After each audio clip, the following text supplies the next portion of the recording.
in the cosmos bright. Stars and ships take flight tonight.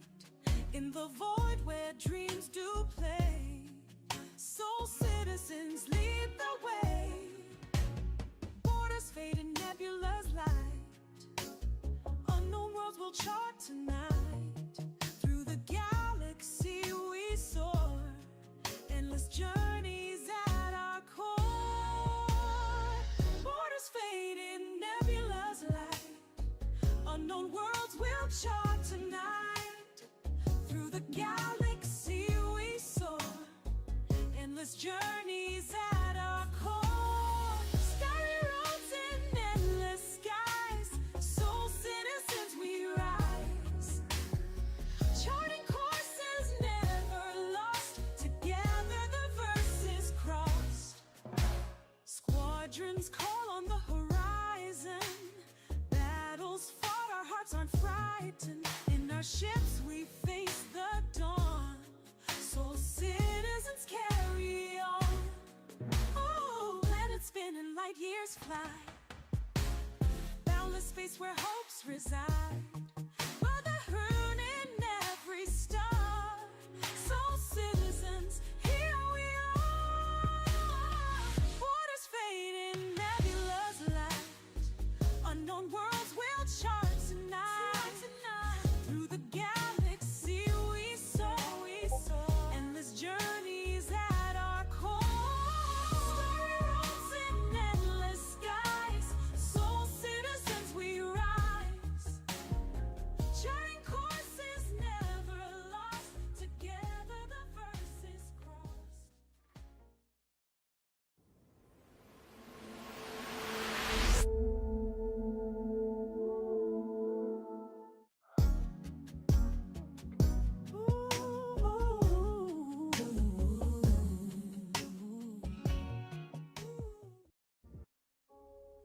This year has marked a turning point in Star Citizen's history. We have finally moved past the question of whether we can build an architecture to deliver a universe with incredible detail at massive scale, seamlessly, and where thousands of people can all play together. Server meshing has been working pretty much flawlessly at scale for the past 9 months. It has brought a more populated and active verse with up to 700 players online and in the same space at once.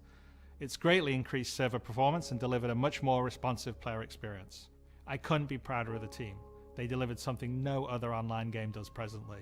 There may be other games out there that claim large player counts, or even the ability to mesh, but none do it at our detail, scale, and seamlessness. Of course, there will be continued improvements to server meshing and to Star Engine, but having moved past this last big technological hurdle has allowed us to finally focus on quality of life and stability improvements, something that has long been overdue.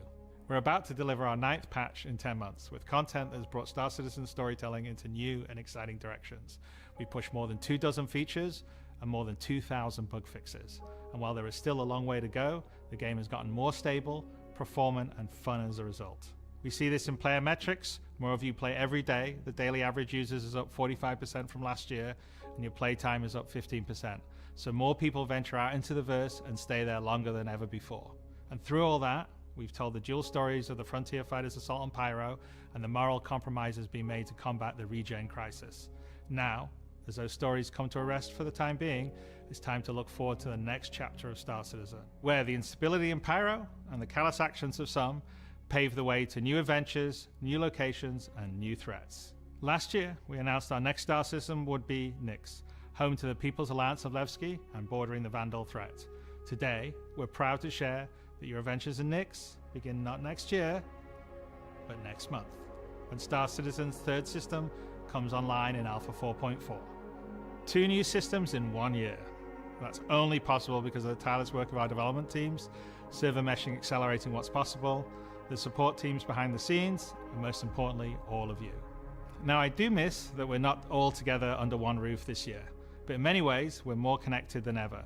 Across the globe, many of you are gathering at watch parties, 9 of them with our developers in attendance, and countless others springing up in communities everywhere, and all happening simultaneously today. So even if we're separated by oceans and continents, we're bound together by the same passion for space, for discovery, and for this incredible universe we're building together. Whether you're at home or alongside your crew at a watch party, grab a drink, Sit back and let us take you inside our up-and-coming plans for the next year of Star Citizen.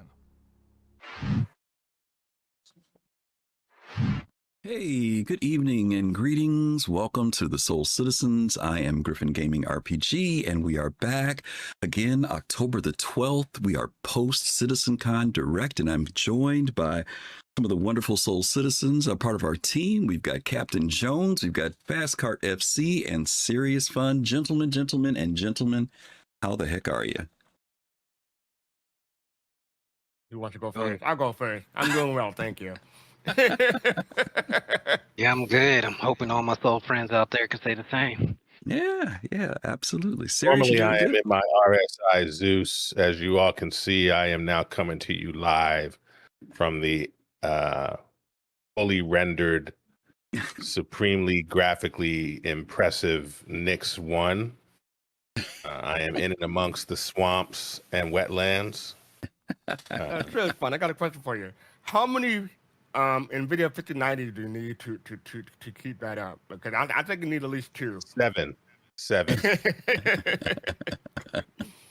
Well, I'm glad that we are all here, and I'm glad you all are here to join us this week as well. You know that, as I mentioned, this was CitizenCon Direct weekend, and there's been a lot of conversation, both before and, of course, after the event. And so we're going to jump into that today. Sorry we're a little late. We had a little technical difficulty, as you could tell, but we are here and glad that you all have hung out with us. What we would love to do is start our show out as we usually do each week with Star Citizen this week, talking about some things that have happened over this past week. But because even though it was a 2-hour event yesterday, we have actually a lot to share today. So hopefully we're going to kind of keep this all within the parameters of the time that we do. But let's see what happens. But we're going to try to keep everything together and get you guys out of here at a decent time tonight. So let me kick it off real quick, guys. Let's just jump into it. Like I said, because we did get a little bit of a late start.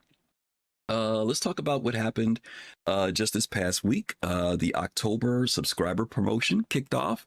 You guys, what are your thoughts about these most recent promotions that CIG's been doing? This was the Yermandi. They gave us a jacket and another diorama of a creature or a fauna, I guess you would say.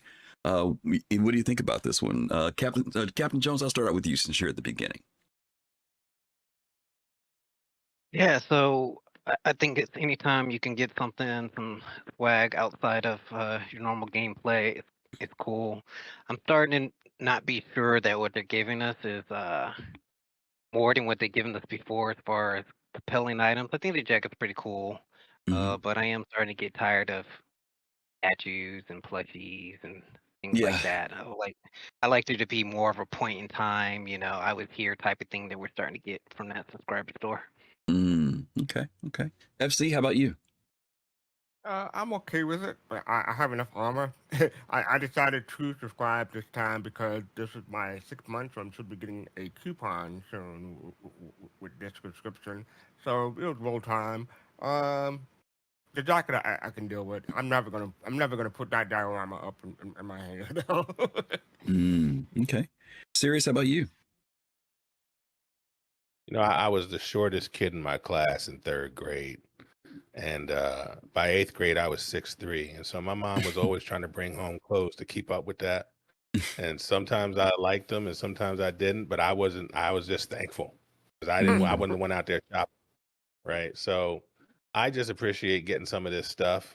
A lot of it is not my style, but like that ASD jacket in that black, that was my style. Right. So I think some of it will be what I will wear and some of it won't, but I'm appreciative of getting it all. And, and with these dioramas in particular, I can imagine a place in my hab, not in my hangar, but ultimately in my hab where they will all be. So I'm excited about it. Yeah. It's fun. I just gotta ask you, what were you fed? Because I'm only 5'2", so I know it's a bit late for me, but just so I know, for my own education. Product 19 and Special K, all them dry cereals. Yeah, I've had mixed feelings about these, and some of it is probably a little bit of the,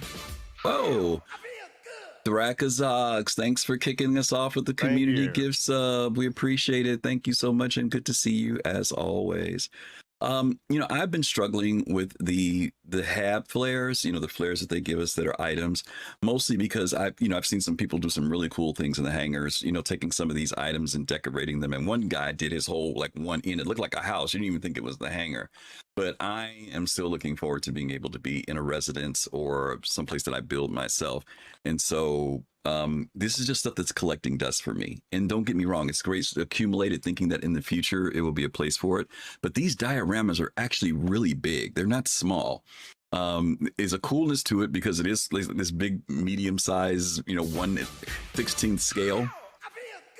DK Wildcat, good to see you as well. And it was good to see you yesterday. It was good to see you. Thank you for dropping in. 36 months. Oh, 42 months. Oh my God. 42 months. Oh my God. Yeah. 42. Geez, That's a good number. It is. Good amount of time. Yeah. Squadron number, huh? So thank you for that. Ratarid, thank you as well for the community gift. Thank you all so much. Thank you. Thank you. And so these dioramas that they're giving us are cool, but I feel a certain kind of way too, because we have a lot of old hangar flare that is unusable. It's still sitting there for those of us who've been around any length of time. At one point, I think Socks, thank you for the prime resub. Thank you. Some of this stuff was able where you could bring it up and set it out, but now even the fish tanks were working at one point. Now they're not again, so I really want them to kind of go back and get all that old stuff up to par code wise. So we'll have it. But then I also want to start getting someplace, to your point, Sirius, where we can put this stuff, even if it's a rentable apartment at Area 18. I want to be able to put this stuff out. This is sitting in my inventory right now. And I agree with you, Fastcart. I don't need any more armor. I mean, armor is cool, but Captain Jones, I don't know. What would be some other things you would like to see them come up with? I'm a clothes hog, so I don't mind them giving different clothes, even though I want some different clothes, because that's just another variation on a theme that we already have. I would like to see something different. But what, Captain Jones, you were the one who said something different. What did you have in mind? Like, what do you think would be a great flare? I just like any flare that's, tied to the universe and tied to something we could put in our hab. So, when you start giving us trophies or various other decorations, furnitures and things like that, I can see use for them. But when you give me plushies of cargo containers, I don't know what I'm going to do with those. So.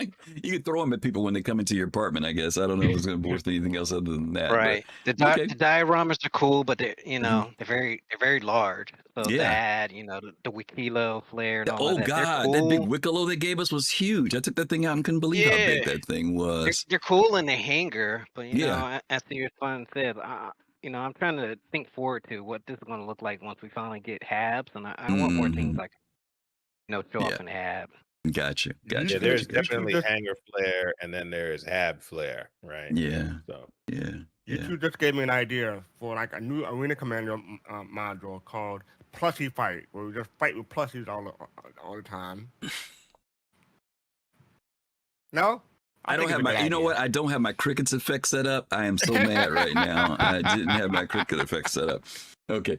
So the other thing that happened this week was the most recent patch update to 4.3.2. Hopefully I'm saying the right one. I don't have my sheet in front of me. Guys, we're just going to go through these very, very quickly because, like I said, I know we have to get into what happened on yesterday. But some of the things that came up was structural salvage. This was kind of a big one. CIG, and I know we'll have to just have a show on this because this would just take too long to talk about. But CIG seems to be moving into the next tier of what salvaging will be, which is starting to introduce some other aspects for things like crafting for later on. But there was a new introduction of some new ways that things such as having chunks and powder and scrap and having all these different things, and then eventually breaking things down into their own isolated types of minerals and resource, so that instead of just having RMC and what's the other stuff called? RMC and construction. What's the other one called? I forget. In salvaging, there's two materials you get, construction materials. Yeah, so it'll start breaking down into some other things too. And that's they said it would also introduce some things in relation to refining with mining. There's a whole bunch of stuff that we're starting to step into, which for those people who enjoy industrial type of gameplay, obviously their eyes are going to be brightening up a little bit for some of this stuff. There was some rework done on the Klaus and Warner laser repeaters. There was an art refactor done. They had just done some on I think the Behringers last patch. Was it the Behringers they did last time? You guys remember? Yes. Okay. Sound right. And then they've been doing some more. And this has been curiosity as to what's been going on with that. I talked to some people in our group, and we couldn't necessarily figure out if it was because of saving resources or what? I don't know. Do you guys have any clues to what's going on with these weapon refactors that they're having folks kind of readjust the? You mean saving resources in terms of the movement of the weapon? Well, yeah, hiding some of resources, that, or- and I mean resources in the sense of the game engine. Like the more stuff you do, stuff to have, it's going to use resources, right? So how do you streamline that? At first, we thought it was animation. You and I talked about that, I think, Togi, but then we found out the animation still existed, so it's not that. Right. That's the thing, is that the animation is still there. It's just the rest of the weapon is covered in a certain way. So I'm not. I this is one of those things where I wonder if it just slipped through as part of something that was happening as part of Squadron 42. Mhm. And we ended up getting it. Yeah. But in open development, it's good that we got an opportunity to see it now, because then people could say yes, no, or maybe so to whether they like it or not, right? Yeah. So that's Okay. good. Okay. And I don't It think could any be, of this had to do with performance. I think it was all aesthetic, if I'm not mistaken. We're going to say FC? It could be multiple reasons. Could be like what you said, or it could be just be that the optimizing to Yeah. with whatever new technology they're bringing into the engine and whatnot. So, like before that, having different constellation marks had there been like 5 or 6. So there's this one time where they had a constellation that was so loaded with polygons, like the one in the river took like a million polygons, so they had to redo it. So it could be something as simple as that. That's what I meant. They found a new way to optimize and make it better for the game. Yeah, and that might be what it is. I mean, to your point, that I think the Sarge 3 had a cover on the outside of it, so maybe it is, like you said, hiding some things that normally would have to be displayed with shaders and all that stuff. I don't know. But anyway, that's one of the things that took place.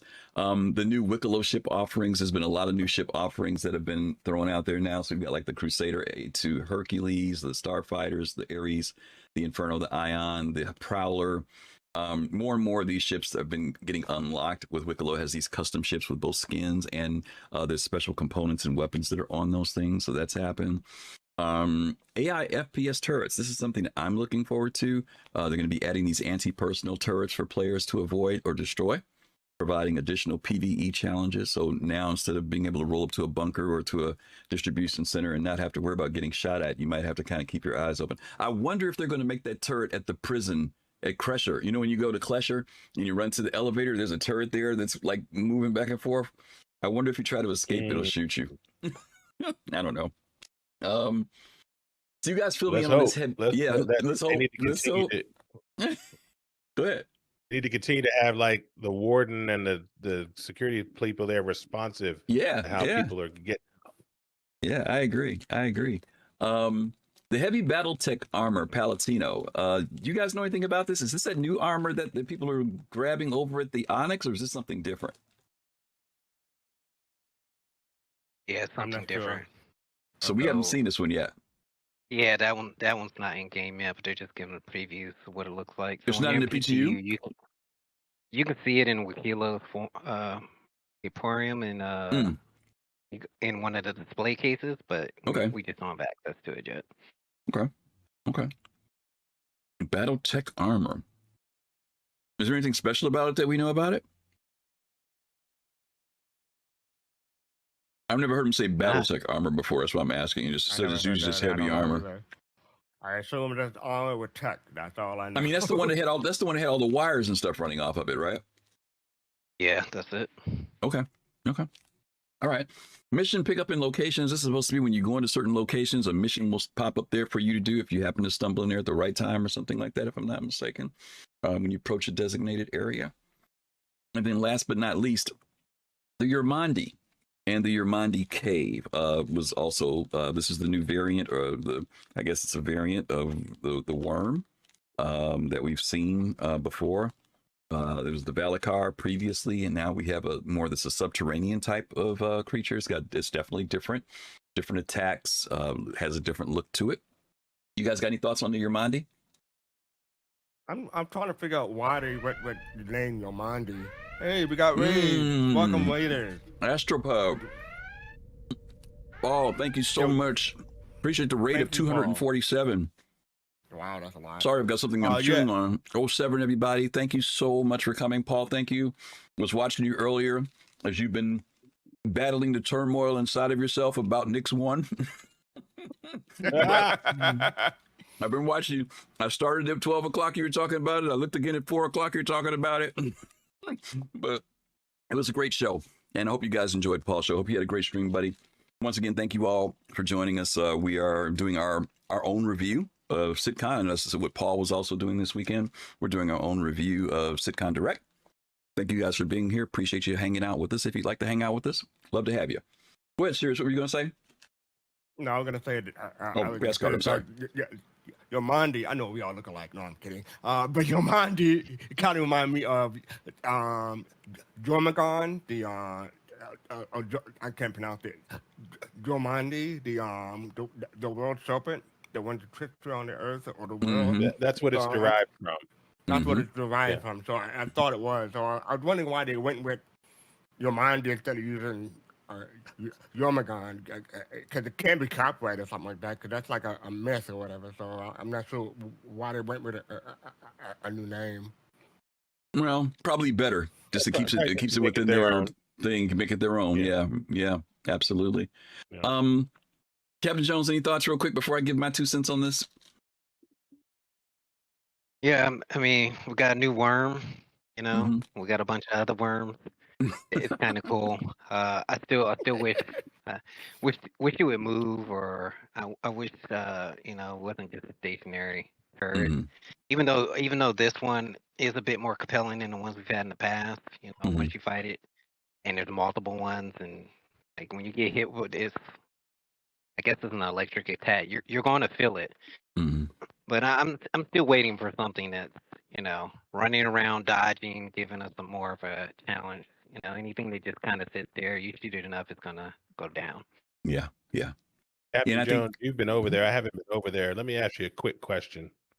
Some of the videos I've seen of people over there, I've seen the rock that people hide behind gets broken down. Do you experience that as like a preliminary take on Maelstrom, or is it something different?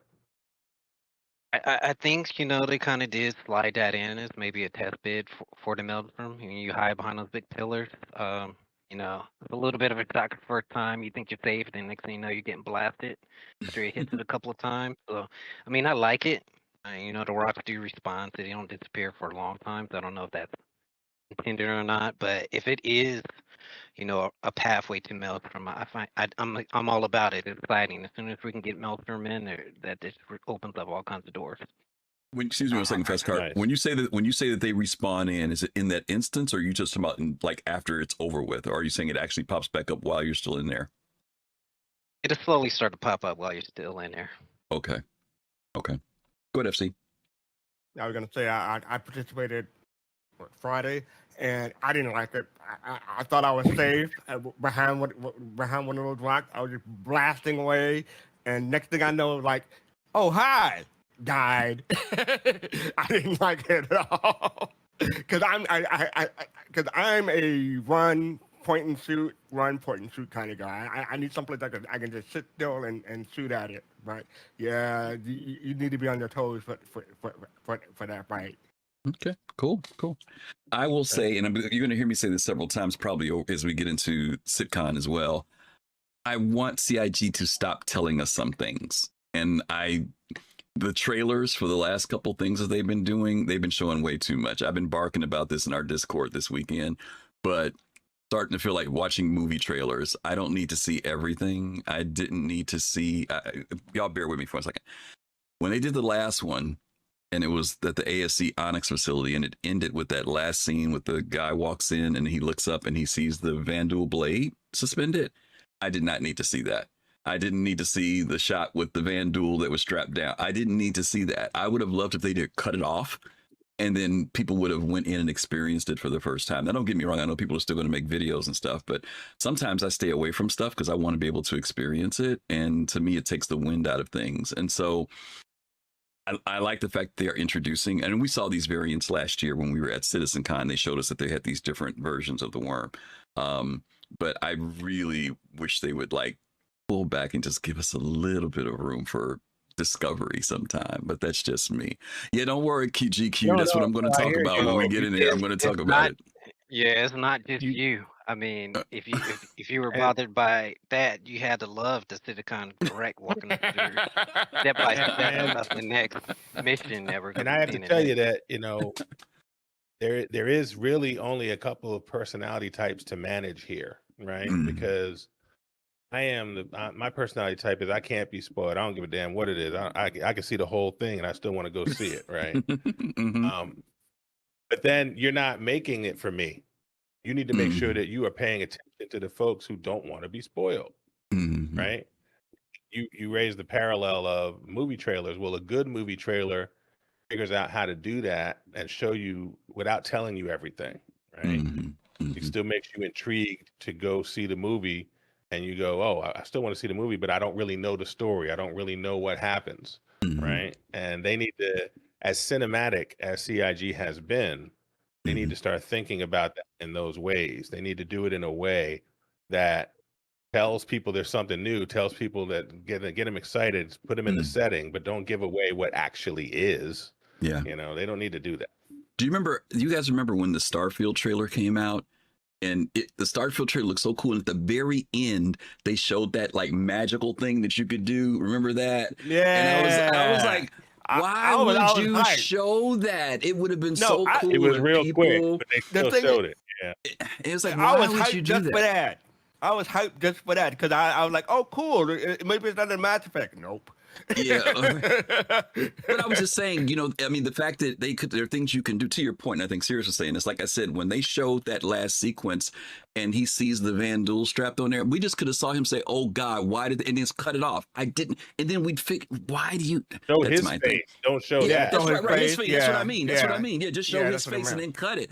Yeah, I don't. But that was just me. All right, so we're gonna get past all of that. But anyway, I'm excited for this patch. There's a good amount of stuff in this patch, and for those of you who are industrial like me, obviously that's going to be some really cool stuff to look forward to as well. So, all right, let's go ahead and jump into getting into this whole thing with the CitizenCon Direct. And we're going to kind of pick up from the very beginning here. And we're not going to play any of the video, guys. The video will be running in the background, but the audio will be off. ZP, Zombie Pig, thank you so much. Oink and death to you. We appreciate you 24 months. Thank you so much for the 2 support. years. As always, 2 years running, he's been putting up with us. That's pretty good. Okay. Let's jump into this. And like I said, the video is just going to be running in the background on these, but I want to just talk about these and get you guys' feelings on it. And the first one was actually what we saw at the beginning here. It was Chris Roberts and also Richard Tyrer. They opened up the event, sharing some things about where things are and where things are going. Sirius, I'm going to start with you first on this time, going to far end. Give me just some thoughts on seeing Chris, seeing Richard again. You've been following this both from the UK, LA. You've seen these type of things happen. So what are your thoughts? Well, this felt like a mini CitizenCon, and this felt like a mini letter from the chairman. Okay. This open, when Chris Roberts says we're at a turning point in Star Citizen history, we're past the question, he says, of whether we can build the architecture for the universe sim. And part of the reason he says that is because server meshing from his perspective has been working for the last 9 months. So there is a mindset now from the top down that says, he's no longer going into meetings, and looking at demos of server meshing and seeing whether it can work. They are now this is a foundation upon which they think they can build, right? So I like that. I like the fact that, the average daily users are up 45%. Playtime for those users is up 15%. Things are up. Not just about the funding statistics and the money, right? When people are playing the game and playing it longer, it matters, right? So I was excited about all that. And then I was excited about, that he still seems to have the perspective that brought me to the project. His idea of being bound by passion, by space, and for discovery of within the universe. That's why I'm here, right? So I'm glad that he's still holding on to that's still the North Star for the work. I was pleased with all that. Okay, cool. FC. Yep. So I'm bringing up my notes real quick. So yeah, he said the year in Star Citizen. One of the things he mentioned was there's been 2,000 bug fixes, so that was impressive. And then he dropped a bomb on us saying that 4.4 is introducing the next system and it's next, and that's going to be next month instead of like next year. So I was like, whoa, they started with their bomb drop and setting up for the rest of the show. So yeah, I thought I would put pretty interesting. We haven't heard from him too much this year. We heard from him at least once. I don't think more Hmm. than one, but yeah. So this is one of the few times where we actually heard from him. So I thought it was nice and sweet and short. Okay, okay. Captain Jones.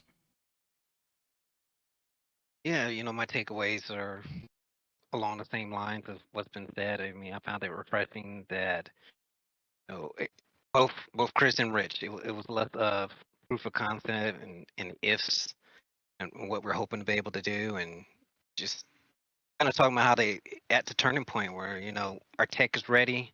Hmm. This is where we're going. If you remember back a few years ago, they said Nix is done. It's just waiting on server meshing. And when they talked about Nix, it wasn't as Nix is on his way or we're going to see Nix a year from now. It was like, hey, you're going to see Nix next month. So Hmm. I liked how it felt. The pacing felt different. It wasn't a lot of ifs and wins. It was, hey, this is where we're going.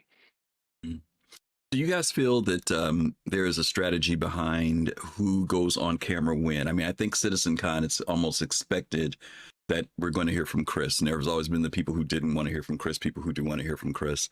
Um, but Richard's been coming up now, and Benoit have been coming up now. And we're hearing a lot from them more than we used to hear from people like Aaron or Brian Chambers or Sean Tracy, but it's kind of staying at that upper tier. How are you guys feeling about that? Are you thinking those voices is because they're credible? Because there are some people who feel that Chris's voice is incredible, but there are a lot of people who feel like Benoit and Richard lend credibility. You know, how do you see those voices when they speak to the community? Well, for me, Richard Tyre is somebody who has come up through a variety of positions Mm-hmm. to take the leadership role. He Mm-hmm. didn't start in this leadership role. Mm-hmm. And some folks that might mean that, all right, that were they at the top, at the higher level now, you're getting a dev perspective because he's Mm-hmm. been a dev Mm-hmm. more recently than some others. Mm-hmm. A lot of folks like Benoit because um, they have a lot of reasons why they like Benoit, but one of the reasons is he's able to speak very specifically to the tech, Mm-hmm. right? And what specifically is going on. Mm-hmm. And so you feel a little bit more ownership of the why behind why something's happening because Yeah. he has. But I would disagree with you a little bit. I felt like when we used to get those pillar talks, Mm-hmm. Mm-hmm. um, and things like that, we used to hear it in a long form way Right. from the Sean Tracy's and the Todd Mm-hmm. Pappies and the others at the leadership level. And so they're not doing that anymore. So we're getting this type of Mm-hmm. thing. But I do feel like we did get some of that, Yeah. Yeah. and I enjoyed those sessions. Yeah. So. Okay. FC Cap, you guys got anything on that? Or before I throw mine in? Nope. Okay. Well, let me tell you how. Not really. Okay, Go well, ahead. how I see these guys, I see them as being very distinct in how they present. And I see Chris as being the visionary. I see Richard as being the person who is the overseer or the over director. And then I see, as you mentioned, Sirius, Benoit is the tech. You know, he's the person that breaks down the technologies. And it seems like there's a good balance between the three of them when they come to speak to the community. I know there may be other people who will differ differently about that, but I think it's kind of cool that they've divided that up instead of putting it all on any one of them. Because I think each one of them brings something to the development project, you know, in a different way, you know. But I'm glad that it's not just at Chris's level, which is back in the days when it really everybody kind of waited to hear from Chris. But I think that, as you mentioned, there's credibility across the board when we bring the other two people on board with it. So, okay, that's the Chris Roberts piece. Let's go ahead and jump into the next piece, which is up. And that was the presentation on Nix. Fastcart touched on this a little bit. FC, I'm going to come to you first on this one. Your general thoughts about the presentation on this is both Nix and Levski, if I'm not mistaken, and also the introduction of the Van Duel. It looked impressive. I had to go back and re-listen to it because I could not, for the life of me, understood when they said the glaciation belt. It came up to me as one word, so I had to go back and find out, figure out what it was saying. So Mm-hmm. glaciation belt, I guess, is a point of interest there.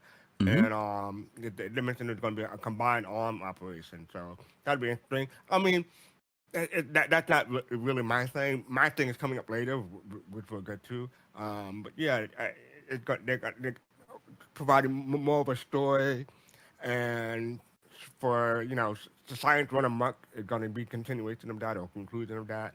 So I'm looking forward to hearing how it ends, but not so much as running it myself. But I'm looking forward to some of the other stuff more than that. But hopefully other people will find it fun.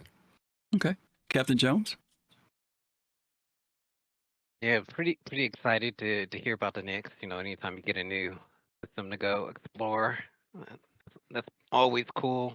A little Mm-hmm. disappointing that I didn't hear a lot of talk about exploring. I think Knicks not being necessarily a UEE dominated system, it would have Mm-hmm. gave us a chance to kind of introduce some of that gameplay of going through, figuring out what's out there, mapping it, and all that kind of good stuff. So I Mm-hmm. think it was a little bit of a miss there. I mean, still exciting overall.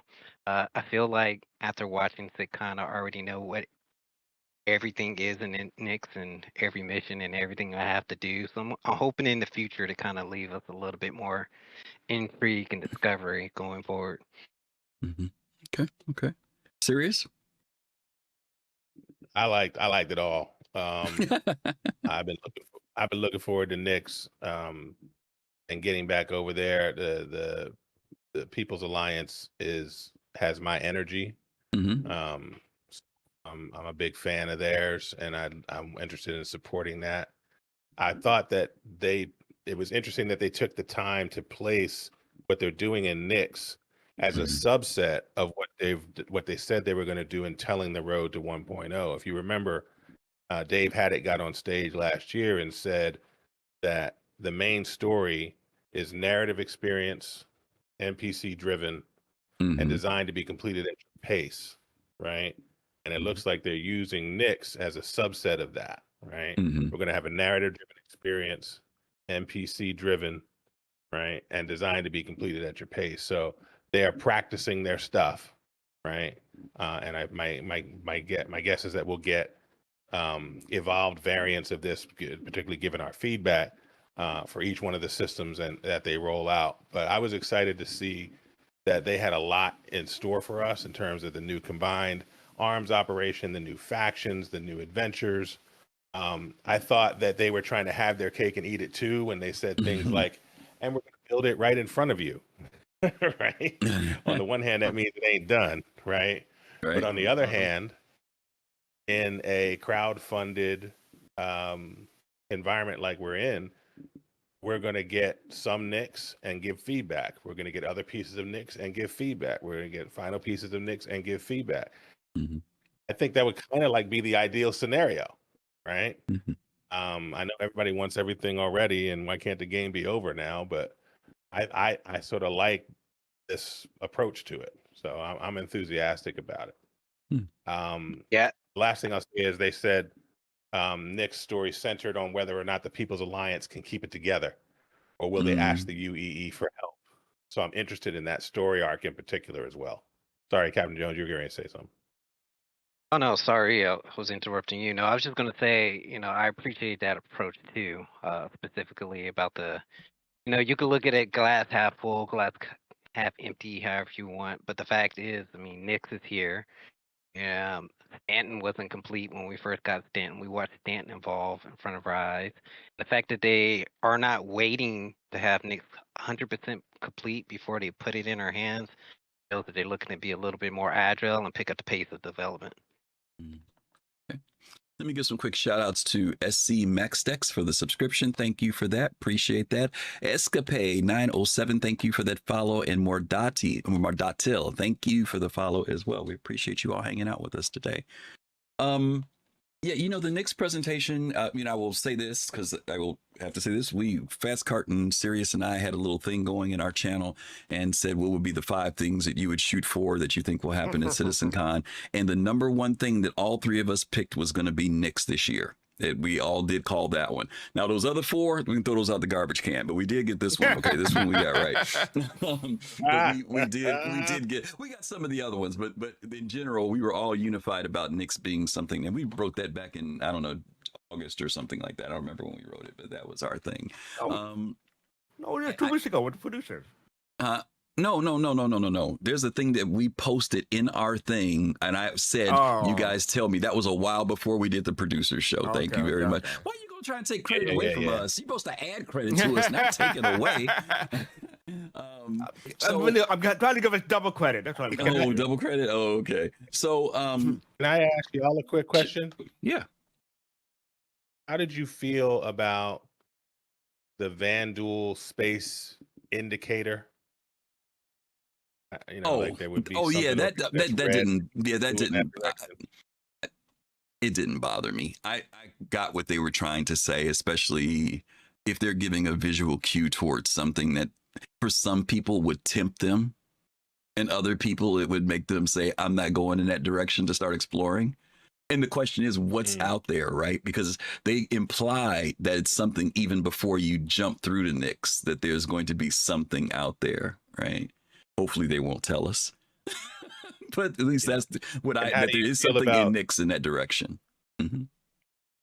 And how do you feel about 2 jump points, being able to not have to go through Pyro to get to Nix and be able to get it on the Stanton side? Do you think that's something that they're just doing? They said it was temporary. Yeah, they said it. They said it was temporary. They said it was only temporary, just until Kastra comes in. They said they did put it in just to give us they said they want us to be able to have more than one access in and out. So, yeah. My thoughts on Nix, I think that in Levski in particular, for those of you who were not around back in the day, many of us have fond memories of Levski, and for some of us, it may have even been fading away a little bit.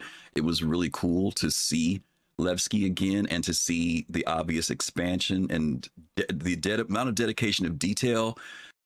All we can tell you is this is totally it is the same Levski, and it is also a tremendously different Levski from what we're seeing now. And I'm hoping that, like as always with CIG, that these things are not just cosmetic, but that these various areas that they've shown us, and they did explain some of them, like how the borehole, which before was a dead area, you could just go down to it. It didn't run through the asteroid, or you could go down to the bottom. There was nothing down there. Now there's activity, there's docking collars, there's all types of stuff, and I'm hoping that all of these things start to actually breathe even more life into the place. The expansion looks great. The municipal works, or the area that was down below, looked amazing. I'm excited to see Levski come back to life. There was some redactions and on changing in the lore with this. Many of you already know this. Paul was talking about this on his show this afternoon. And this happened in the same thing with Pyro. Many of you may remember that in Pyro 3 was supposed to be a volcanic world. And when we got it, it became this beautiful, lush world that changed, and sometimes the lore gets changed, and this is another case of that. Nix 1 was a coreless world originally, and now it has become a world that thrives and flourishes a little bit more. Nix 2 looks like an interesting planet. They said it's a very hostile and dangerous planet, but there will be reasons to go there. Nix 3 is a gas giant. There's nothing to do there other than maybe collecting gas or some type of industrial resource. There's no going down to the planet's surface on 3. So those are the only 3 orbital bodies, large orbital bodies, that are there. And then, as you mentioned, Fastcart, there's the glacial ridge, or whatever it's called, the belt out there, which we know that they want to be able to build into as well. I am curious, though, that they decided to build into this system where Pyro, they kind of gave it to us with mostly everything in place. It is interesting that maybe they've learned something from that maybe it is better to ease things into a system and have the community's response versus putting things in and then having to do major changes. I don't know why they've changed that, but they have, so we'll have to see what direction that goes in. But there was something that Chris Roberts said that I think I could understand why some people would dismiss it, but he said that that was giving us a second system within a year. And so we did see Pyro over a year ago when that came in, and now just this. Yeah, Togi, I know you're saying that it's not done. I get that, but even if it's not the case, again, there was no urgency for them to put it out. I think even you had recommended that they delay putting it out. Maybe they would have put it out later on. I don't. There were a lot of people who didn't believe that Nyx was going to come out. I know there were a lot of people who were like, I know Space Tomato and Paul, and a lot of people felt like, it'll be next year. So the question is, what was the decision to make them put it out now, where they could have held it? I think if they had held it, nobody would have been salty about it, because I think most people were surprised that Nyx was being dropped this year. So I don't think there was any huge demand. Of course, there was a desire to see it, but of course, once people started seeing it in the code, that definitely threw gas on the fire and got people wanting to see the system. So I'm looking forward to it, because even if they do what they do with Levski and build out that will be an amazing piece of work. So we'll have to see what comes out. We're a month away. We'll see what they deliver to us. Yeah, fastcart. This feels similar or analogous to like when we had the social module before we had ArtCorp. So we had the Lefty with an expansion system, then it took it out, and now to put it fully into the persistent universe. So this has had a similar history, even though it is different also. Yeah. Okay. All righty. Okie dokie. The only other thing I'll say about sure. So the only other thing I'll say about Nyx 1 is, they specifically use the language that it's going to be a hero planet with a diverse set of biomes, and it looks like it's the test bed for a bunch of biomes that they want to try out. Mm-hmm. For me, when I hear that, I what's come to my mind is that means that Nyx 1 may, over the long term, may not stay that way, right? It may not stay what it is. It may be just where they're testing a variety of other things. And so, I don't think people, need to necessarily assume that over the long term, the entire lore is subverted. What they should assume is that this is where they're testing all that stuff. Yeah. It's hard. I don't know. I got mixed feelings on that. I hear what you're saying. I just wonder, could the same type of testing could have been done at Microtech, which is a multi-biomed planet, if they were just worried about the new Genesis stuff, which is where we're going to go to next, because that is a huge part, as you just mentioned, of this next chapter, which was Genesis. We heard about this last year. CIG made this presentation at CitizenCon, and we got to see some cinematic and some in-engine stuff of what they would like to do. But here they've shown us that now they're ready to start introducing these various biomes. We did not see a desert biome per se, and we didn't see anything that had to do with any type of precipitation or like I don't think we saw anything like sandstorms or anything like that. We did see the swamp biome. We did see the more heavily vegetated forest areas. We saw the mountainous regions and things like that were being presented. And again, these all get kind of introduced and refined. I think some of these are actually refining of things that we already have, particularly when they got into stuff like erosion and temperatures and humidity and things like that. Let me go to you, Captain Jones. Your thoughts on Genesis, what they showed us this year and where they're going with it. Yeah, my thoughts was only positive. So, not only did it look amazing, you can do that, but what really strikes me is that, it can look amazing because you got a dev spending, an insane amount of time making it look that way, or you can build a tool that can give you that same level of fidelity that you can really streamline and get it out quickly. So what it means for me is, as Genesis starts to evolve and get to where they want it to be, the pace of designing these planets, to uptake, and we still might not ever get those 100 systems that they originally talked about, but it won't take as long for them to give us what they plan on giving us. I think Genesis really speeds it up without sacrificing quality we get on those planets. Okay. Sirius, your thoughts on, I know this is one of the parts you liked a lot, Genesis. Yeah, Genesis, then seeing the next steps in Genesis is breathtaking. I mean, I think it's just quite simply breathtaking. and continues to remind us that Star Citizen is at the forefront of this stuff. Period. Would you do me a favor and just kind of tell people why this is important? Because some people might say, "Oh, we've seen grass and mountains and trees, in other games."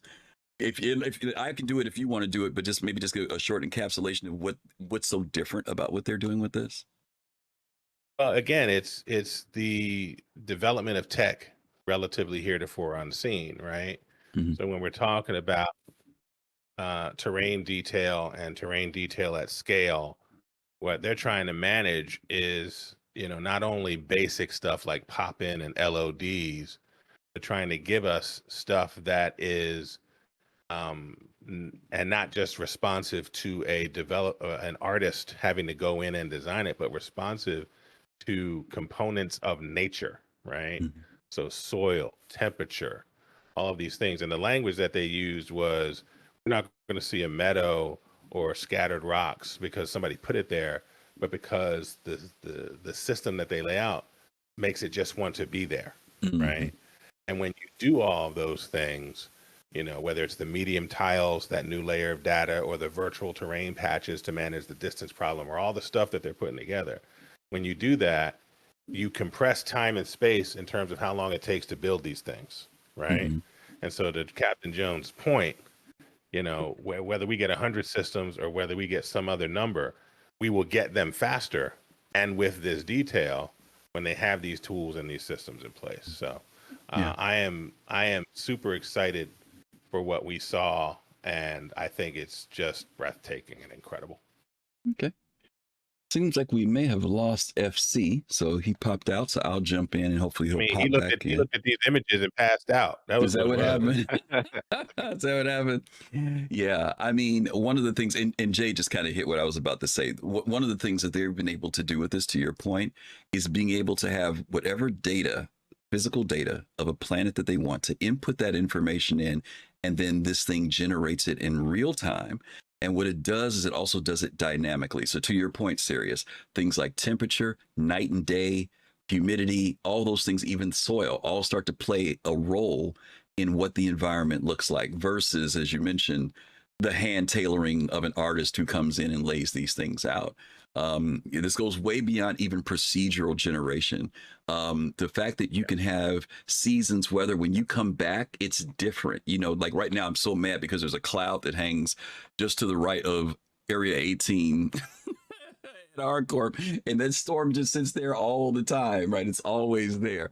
I want those storms to move. I want them to be sometimes heavy, sometimes light. I want all that stuff. And so that's what this is supposed to be doing. It'll be basically its own weather system on each of these planetary bodies that is really happening because of data, not because somebody pushed a button or someone went in and hand painted or hand directed something to take place. So it will be a fabulous, fabulous piece of tech. Mm-hmm. I feel like, Hydro Homie, the Moist Master, whatever, Will Hain, I feel like he had challenged as this sort of really capable. If you remember, we first saw him when he started to just iterate on the river tech, right? Mm-hmm. He first emerged for us in terms of how the community first saw him. Right. But I think that he represents this younger but really capable set of developers who have been challenged to keep up Star Citizen's quality, right? And part of the reason I think that's because of the language that he used yesterday.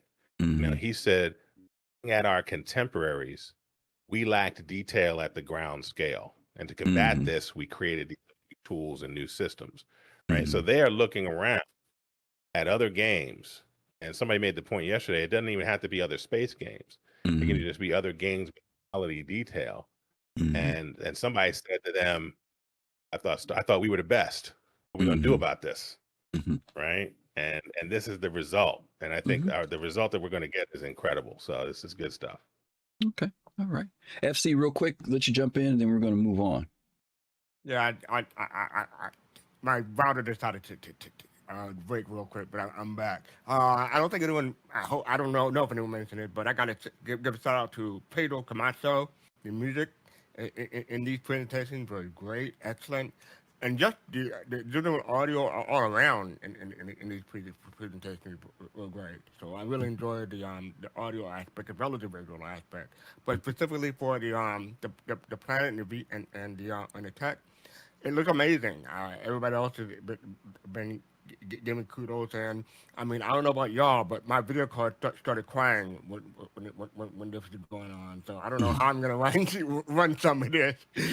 A whole lot of people in the Twitch chat, especially, were talking about needing a new video card just for this. So we'll have to see. Yeah. Yeah, I want to throw a message out to Zodaside. Zodaside, listen, welcome. I want to welcome you to drop into our Discord and talk with some of our people. We've got some really smart folks in our channel, and maybe they can help you, because you're saying you're running a 3080 Ti, but yet you're having to run things at low. That does not sound right, unless there's something else going on. Maybe you've done everything that you could possibly do, but hey, I invite you to come by and hang out and talk to us and see, maybe we can help you tweak something and hopefully get you some better performance than that. Because I've run this on a 3060 and not had problems before. I'm running on a 2080 Super. Yeah. So yeah, stop by if you got some time. Drop in our Discord and catch some folks over there. People like Captain Jones, Serious. There's a lot of people. We got great people over there that might be able to maybe find something in the crack that maybe you haven't found. But maybe you have exhausted everything, and maybe it could be just something even as weird as an internet connection, internet speed. But if we can do anything to help you out, install an SSD. Drop by. Drop in. Oh, I'm sure. I'm sure he's running an SSD. If you're not doing an SSD, we definitely got to talk. Okay, let's jump into this next thing real quick, and we got to speed up our time a little bit because we're running a little. We got a commercial break after this one. But this was the what do we call it? The interstellar cargo missions.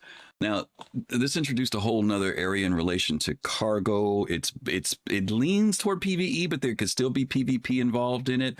But this also goes into this area of activities, which CIG has talked about before. These aren't necessarily instances that they talk about later, but they are different types of activities that lend themselves toward more of industry, economy, cargo, freight kind of things. I think I'm back at Sirius now on this one. Your thoughts on this one that they talked about? This was in the Nix system. They were talking about something that people were asking for. Mm-hmm. Yeah, it's something that people were asking for. Once Pyro came out, people were looking for missions between systems, right? Mm-hmm. Mm-hmm. And so pleased to see it. Hopefully there's missions that are multi-system, right? That require me to go through all three systems for something, right? That'd be very interesting.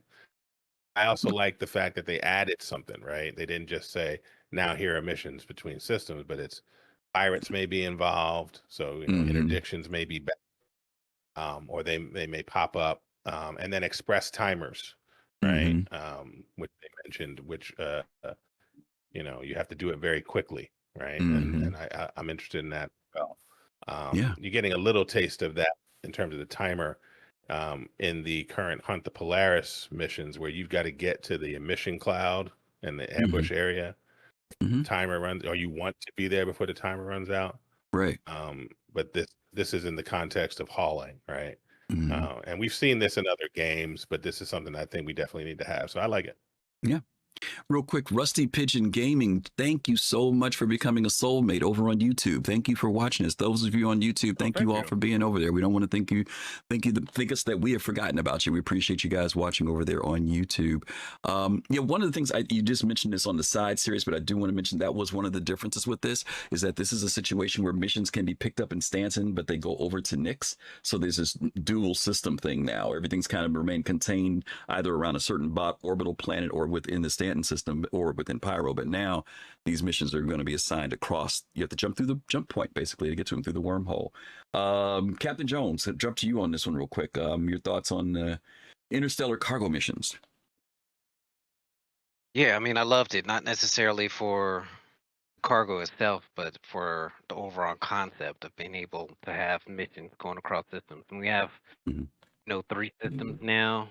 It's nice that there's reason to go from one to the other, because right now, you could pretty much stay in Pyro, stay in Stanton, and just live out your life. But it's not really that much so much about the cargo mission itself, but really about the long-term vision of, Nick's, it's not too far from Stanton at this point, but what happens when we have missions that takes you across 10 systems, and how do the Mhm. different careers interact with that as far as having to refill and repair and all that. So I think it's a step in the right direction. It's pretty exciting that we're finally getting it. Okay. FC. I'm happy for people who love this kind of mission. This will be their bread and butter. Hopefully, they're looking forward to it. I may do some of this in the game, but it's not going to be my main thing. You're not going to haul any cargo with your Banu Merchantman? No. No, my band investor. Maybe my whole be. Okay, fair enough. Yeah, I'm excited. You guys know I'm an industrialist, so obviously this thing is great. Suggestion, recommendation to the wonderful people at Cloud Imperium Games. Please stop making beautiful, wonderful videos and presentations and using the main ship that doesn't work, the Hull C. Please stop making us dream. We got to get the Hull C working. And every time I see the Hull C out there doing something like this, I'm so excited. I'm so excited. But then I also know that sometimes it's not working right. Please get the Hull C working, because there are plenty of us who, like the fastcart mentioned, Hull A, Hull B, Hull C people would love doing this. C2 people would love doing this. We would love to be able to make these ships be a part of this, but those ships have got to be able to deliver for us. And put somebody on, please. We would love to see that ship running. Mm-hmm. Thanks for Google. Want you to say it louder for the people in the back. Please, we'll get the Hull C working. Okay, let's take a quick commercial break, because we did start a little bit late, and we're going to come right back. So just bear with us, gang, and we'll be back with the rest of the show. Thanks for being here with us. Hello once again. For those of you who are here, we truly appreciate you being here. If you're seeing me and you're seeing us, that means you're one of our wonderful supporters. We thank you for being here. Hope you all had a great time watching CitizenCon Direct yesterday. We know it was a little different. It's not the normal thing that we do, but it's still always great to hear some details from CIG about the development process. Fastcart, anything you want to say to anybody? Thank you very much. Visit everyone here on Twitch and YouTube. So yeah, can't forget about our brothers and sisters and everybody on YouTube too. So thank you. Captain Jones. Yeah, absolutely. Appreciate all our soul friends out there. All our soul bros and soul sisters. You could be spending your time and resources anywhere, and you spend it with us. So love it. And last but not least, Serious. I didn't realize how good looking all of you were. Thank you for being here. All right. Griffin, I think he's trying to make up for that one time he forgot about you. That's okay. That's okay.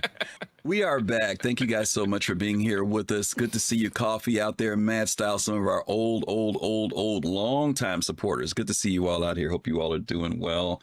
All right, let's go ahead and jump into this next topic, which is always usually one of the more popular subjects, but I don't know. I have interesting feelings about this next subject, and that was talking ship.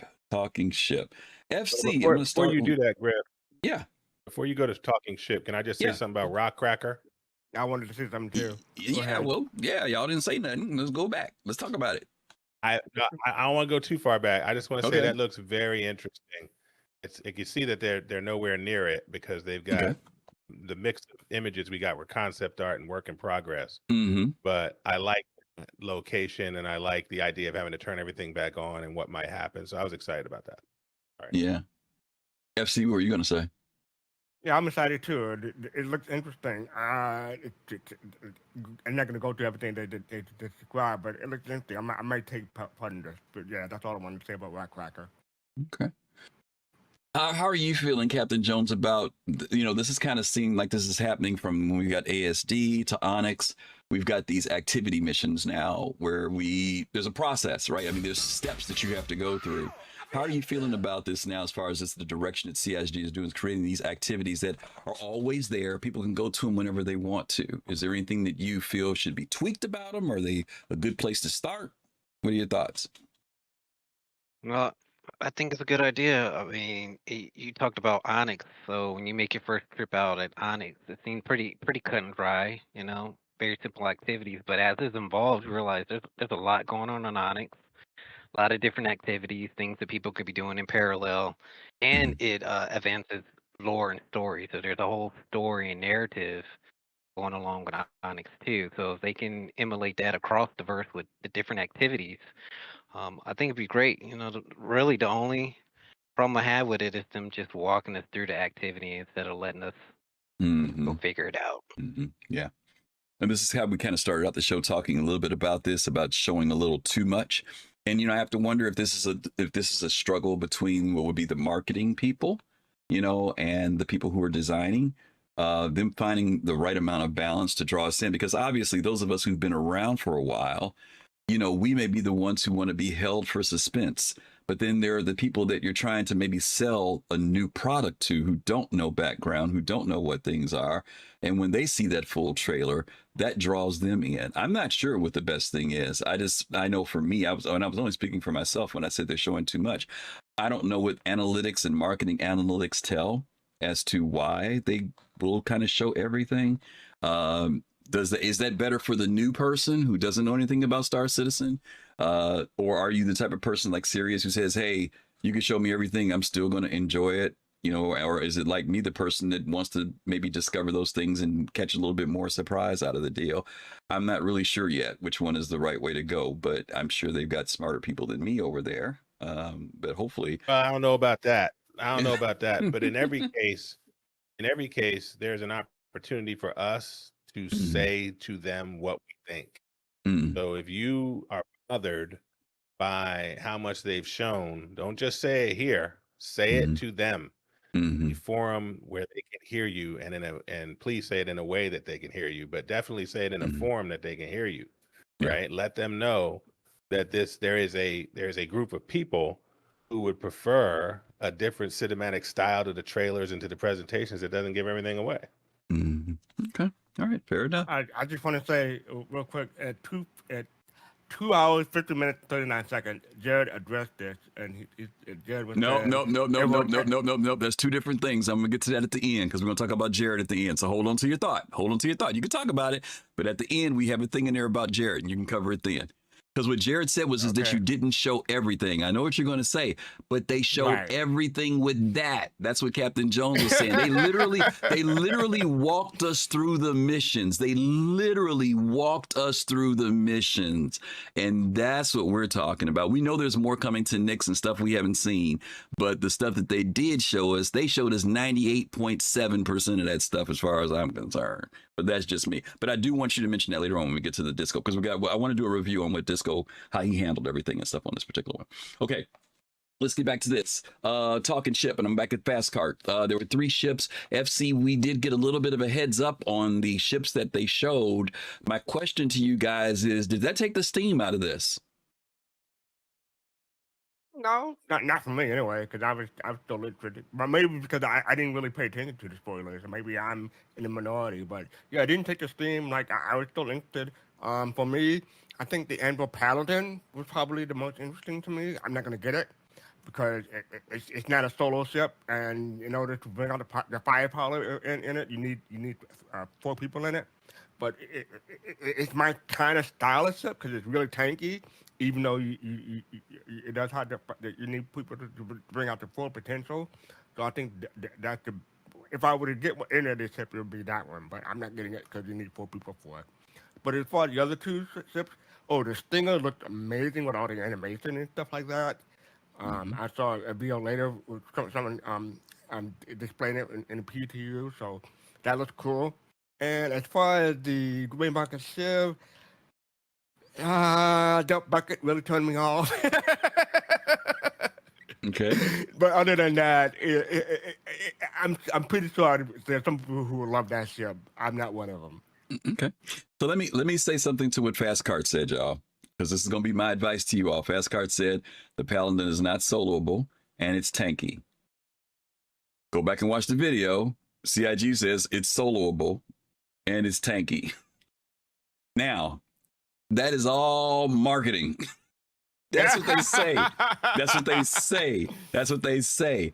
It may be tanky, and the tanky is going to be relative to whatever else something is. There's no balancing. So, with the marketing with Star Citizen, we always try to recommend to tell you, look at a ship for its role. if just because something has a size 5 or a size 4, look at what the role is. What is the ship supposed to be able to do? And I know that's difficult because we all see a ship and we want it to do what we want it to do. But I'm just telling you some wisdom about when it comes to these ships, because we hear people buy something, it either gets nerfed or it gets buffed or something changes with it, and then people get upset. So choose wisely as a consumer. Yes, fastcart, you're absolutely right. It is designed as a multi-crew ship, right? And usually, in general, if you have a fully manned ship, you're optimizing everything you can do with it. But CIG does allow for the ship for someone to solo it. Doesn't mean it's going to operate at its best, but somebody can actually there and solo that ship. And whether it's tanky or not, we'll have to see. We'll have to see. I know the marketing said it, but we'll have to see. Mm-hmm. They have the stats on it already. It is pretty tanky because of the shields and armor. So you aren't hearing what I'm saying. It's tanky now is my point. I'm saying who knows what it will be later. That's all I'm saying. PTU. Okay. Across development, it may go in and out of people's perception of tanky. Exactly. All the way through to 1.0. All right. Exactly. That stuff comes and goes and ebbs and flows. Yep, exactly. All right, thanks, FC. Captain Jones. You complain about that, but you're not understanding about the bucket. How they may buff the bucket, Griff. We don't know. They may they may make it so you put your own toilet in later. I don't know. The bucket thing doesn't bother me. I think it's funny to me, But there's a joke to that whole thing with Cutlass, with Drake's had those ships having bathrooms anyway. Captain Jones, your thoughts on the 3 ships that were shown? I mean, I like the ships, and really to your point before, don't sweat the details of what it is now. If you like the ship, then just get it. If you like what its role is or what it can do, or even just how it looks. Like I went and got the Stinger because I collect alien ships. Yeah. I probably won't fly it, but it's a Vandal ship and thought it looked cool. So all those guns that's on it now could be there tomorrow or a year from now or be totally different. And it really doesn't matter to me. But yeah, the ships have really been the bread and butter of SIG for a while. For over 10 years, we pretty much been following. How did you feel about the idea that they stated where they said that they decided to make the guns generic because people want to be able to put other weapons on them instead of putting in like the, bespoke Vandal type of thing? How do you feel about that in relation to buying the alien ships? Yeah, I really didn't like it because I have non-alien, Terran ships that I can't change the guns on, which I would love to change the guns on those. But when it comes to the alien stuff, I would like some alien tech. I want to see something on the Stinger and on the Blade and on the Glaive that just so foreign to me that I don't see it on other ships. I don't want more M7s and Badgers and Panthers and all of that. I would like them to be a little bit more creative when it comes to those ships. Yeah. But overall, it was a nice spread. All the ships had a little bit of different things they had to offer. They gave us the ship, the Drake's Drake. I don't like the Drake ships, but I did like the concept of being able to patchwork some of the components from one ship to another. And I'm hoping that it doesn't end there with the ship, with the Grays market. That's something that crafting would eventually evolve to where you're taking some of the best components from one ship to another and kind of just make it your own. So if we're going to be buying all of these ships over 10 plus years, honestly, the ships are all the same. Like my Paladin is going to be the same as SeriousFun's and yours and fastcart's Paladin. And I'm hoping one day I can make my Paladin unique to the verse, like you kind of see in the sci-fi movies where a ship flies by and it's pretty unique. Right. Serious, what about you? The 3 ships. Well, first of all, SeriousFun's Paladin is a brand new sentence that should never be said again. I'm RSI all day. There would be no Paladin for SeriousFun. But secondly is I am 100% against no bespoke. I am with you on that. I want to see bespoke weapons on these alien ships. In fact, I want them to struggle to get the Vandal voice out of the navigation, the ship's computer. I want them to have some Asperia language and some Vandal language come back in because they can't quite fix that, right? I want to hear some Vandal vocabulary. The other piece that I didn't like was Asperia's new strap line. Asperia's new strapline. Did y'all see this? Mm-mm. The pull of prowess. That's Mm. terrible. That's a terrible strapline. The pole of prowess. Yeah. The pull of prowess. That's Asperia's new strapline.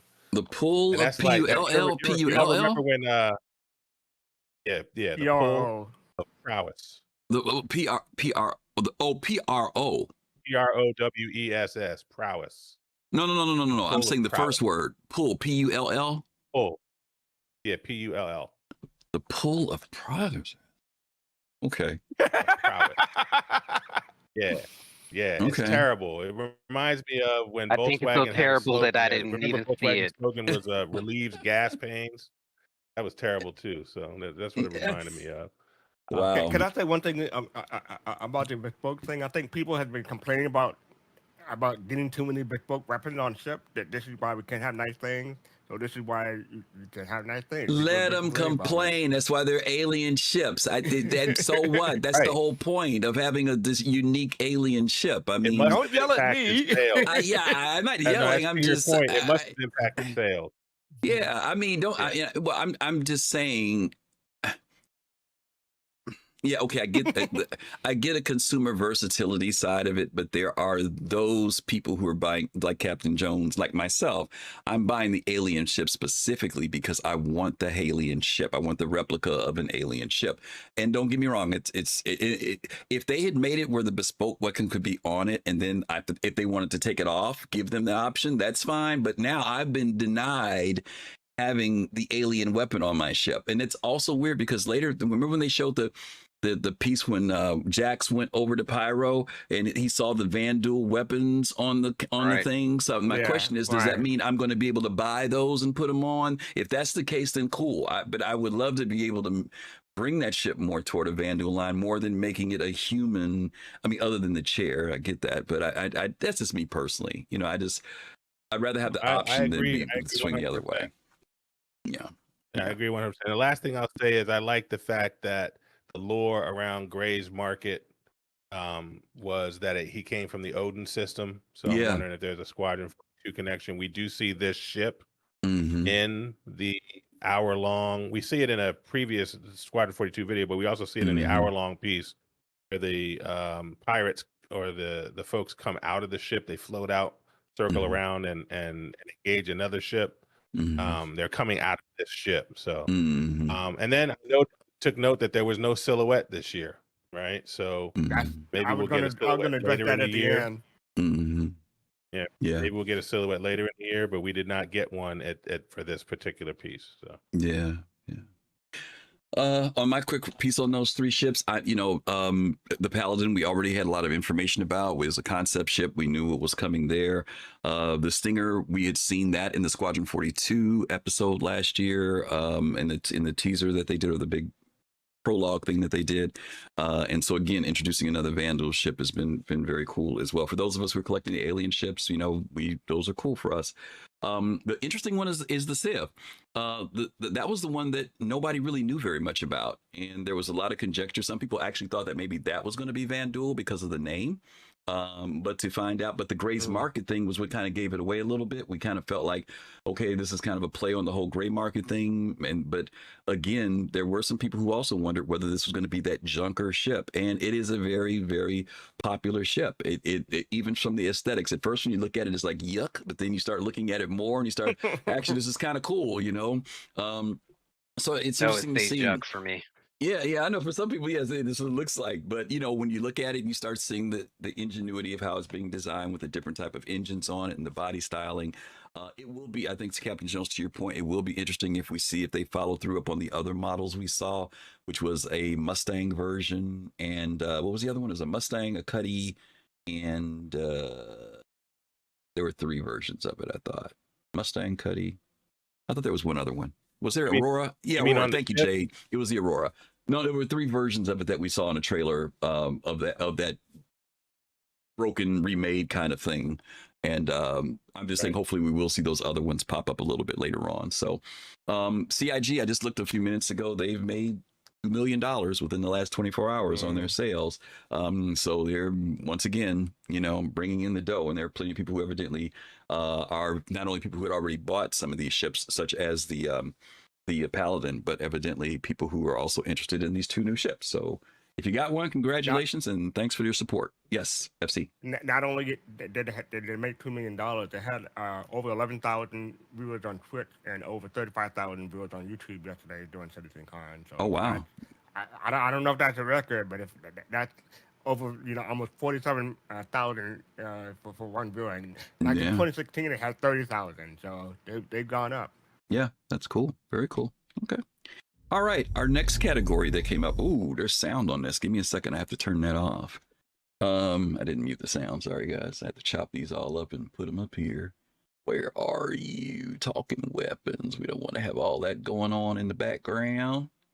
Alrighty. The talking weapons. Whoops. Hang on a minute. Okay. And which one was it? There we go. This was actually kind of a quick review of some of the items that came in the CitizenCon goodie pack. And particularly the weapons that were in there, and also one utility item that was in there. SeriousFun, if I'm remembering, I don't remember what the items were. There's a AK, there's a LMG. What do you remember what the items were? The 3 weapons that they went through. Oh, the rocket launcher. Plushie. The Vanduul plushie. But I mean, these are the things they talked about on here though were the weapons. So did you get to check out any of those weapons yet? No, I haven't. I have not checked them out yet. I've watched others check them out. I think Togi was shooting, and we watched him shoot the LMG and correctly, Okay. and that's 50 cal, and there's only a few weapons. Oh, the 50 cal, in the game. Yeah, So yeah. That looked very interesting to me. Yeah, I think there was the third of the Coda and the I forget what the other thing was. I think it's the third one that they have that's a 50 cal. The P6, yeah, that's it. Yep. Captain Jones, did you get to try out any of the weapons yet in here? No, didn't get a chance. For some reason, it's not showing up in my account. So Yeah, there's been a real inventory issue since yesterday, so you're not the only one. The one thing about the AK, that was, I think the AK is the one that was the LMG. Which one is the one that has the double fire thing? It fires a ballistic and That's a AK. It's the that's AK. the AK. Okay, yeah, that's a new one. It's going to be really interesting to see whether this becomes the crown. I think the lightning weapons. What's the one that the last lightning everybody was crazy about? What was the last one we got? Bolts. Oh, The Volt. Yeah, I wonder if this will take the crown away as being the next big thing that people like, or whether if it's gonna deliver or not. But it's interesting. It's definitely a different type of weapon that they've come up with. But pretty exciting. Yeah, there was also a Vanduul knife too. We forgot about that. I forgot about the Vanduul knife. That's right. There was a knife that they included. Don't they have another Vanduul? Is there another Vanduul knife in the game, or is this the first one? Yeah, I know we've got that. I don't know about Vanduul. Oh, that's a Vanduul. No, what's the one that's got the glowy red around it? Is that one Vanduul or no? That's not. You know what I'm talking about? Not. That's not. No, Okay. it's not. Okay, it's not. Okay, all right. I know there's a Vanduul knife in the game. Okay, FC, did you get a goodie pack? Did you buy one for this year? No, I'm not gonna buy a good pack. Your completionist side is not going to do it. Okay. They do include a challenge coin, so that's tempting, but they don't have a trophy for me this year. So There is a trophy. There is a trophy. I'll have to look again. But the armor and weapons and stuff don't really interest me, except one thing they talk about in here was binoculars. So I don't think this first time we have binoculars in the game, so that'll be good for spotters. So I may be bad at shooting, but maybe I could spot for somebody. There you go. Right there. You can watch the people. You can watch the people as they're sneaking onto your abandoned merchantman and stealing your stuff. Sure. There you go. Pay your fare. Pay your fare. There you go. There you go. All right. Let's hit this next one. Excuse me. And this was I think we're moving into our next stage of crafting. CIG had this whole piece on the crafting experience that they wanted us to look at. I'm going to go to Captain Jones on this one first. Your thoughts about this introduction or the next step toward crafting that CIG showed us? I'm glad that they I was going to say, let me say this too. They mentioned about FPS crafting, weapons, and armor as being the first areas that we're going into. Go ahead. I'm sorry. No, well, I'm glad that they're kicking it off. Mhm. I thought it'd be a little sooner than we're getting it, but I'm glad to see we're getting it. And I think they're starting in a good spot. I mean, Mhm. weapons and armor is pretty much everybody's go-to right now as far as collecting and buying and trying to customize. And the fact that you can have something that's a little better than what you would just normally loot or find in the store makes it Mhm. super interesting, compelling. So I think it's a good place to start off the kinks. Mhm. And I'm hoping that it builds upon that fairly quickly because crafting is type of gameplay that really can pull in all the different careers, from refining because you salvage something, or mining, or looting, or the combat, or everything that we're doing actually doesn't just have junk laying around in our inventory. We can do something with those things and make something possibly better than what's out there. And then it opens up a whole market of being able to sell too, Mhm. Like I can craft something, give it to Fastcart to sell on his Banu Merchant Man, and then, we just have a whole cycle of gameplay that way. Mhm. Okay. FC says he's going to hand it to you. I'm just kidding. Your thoughts on crafting, what you saw yesterday, starting out with the fact that they're starting out with the weapons and armor first. Yeah, quality matters. I think that should be the takeaway from this thing, Mm-hmm. from this segment. Mm-hmm. FPS items, weapons, and armors. It'll be crafting those will have to be a higher quality than what you can purchase from NPCs. So Mm-hmm. that'll be good. I'm looking forward to it. Let's see. One thing they mentioned in the middle is like might be wondering what about upgrades and research, and they said that would be coming in a subsequent release. So upgrades Mm-hmm. and research will be coming later. So Mm-hmm. yeah, I'm looking forward to it. Okay. Serious? Yeah, I thought that this is, if you consider the crafting that we have now, whether it's in the Vulture / Reclaimer or it's at some of these Onyx sites with some of the machines, that's tier 0, Mm-hmm. that this will be tier 1, right? Mm-hmm. First real version, small in scale. Mm-hmm. We're going to have a UI for it, flow, clear crafting action. I Mm-hmm. don't mind that it's primarily FPS, although Mm-hmm. obviously I don't want things to be limited to that. Mm-hmm. And Fastcart hit it on the head as far as the way that I experienced this section, which is it's all about the materials quality. Yeah. One of the things that stuck out to me was this idea of the language that they used was for Star Citizen crafting is our primary progression mechanic, right? Mm-hmm. And so the way that folks will understand progression, it will be through the lens of the quality of the crafting that they're able to do. Mm-hmm. Because we don't have levels. I'm not going to be a level 5 crafter, Right. right? So I thought that was of note because, we have to think about what's that experience going to be like. And so to start small and test it out with us and get feedback, I think is the right thing to do.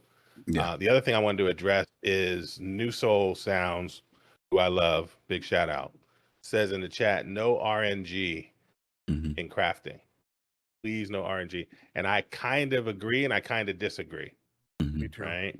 For me, some of the best crafting experiences were 95% in my hands or Mm-hmm. 98% in my hands, but they always left some component to the universe, right? Mm-hmm. Some 2 to 5% left to the random chance, right? And that feels more real to me, right, than being able to control every single factor. I want to control the vast majority of factors in crafting.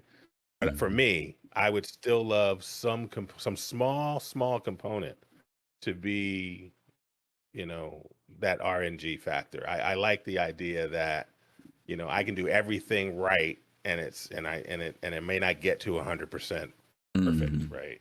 Yeah. Versus Yeah. having somebody who can just put out 100% perfect things all the time. That feels a little too, Mm-hmm. that doesn't feel as human as I would like. So For me, I'm a grinder, and repetition that doesn't really bother me. So if I have to repeat something in order to get that best quality, I can charge a lot more money. than something that's not the best best. But you know, I still get some money from the other stuff that's not the best best. But for that one piece that's really good, ooh, I'm gonna make a killing. Yeah. There's Yeah, you can see that in a lot of other MMOs where they have, a small window of modifiers. And I can see that Right. being our crafting where, like I heard SC say perfect. So perfect has a certain modifier, and then you're on a scale between that. I think maybe what New Souls is talking about is total RNG.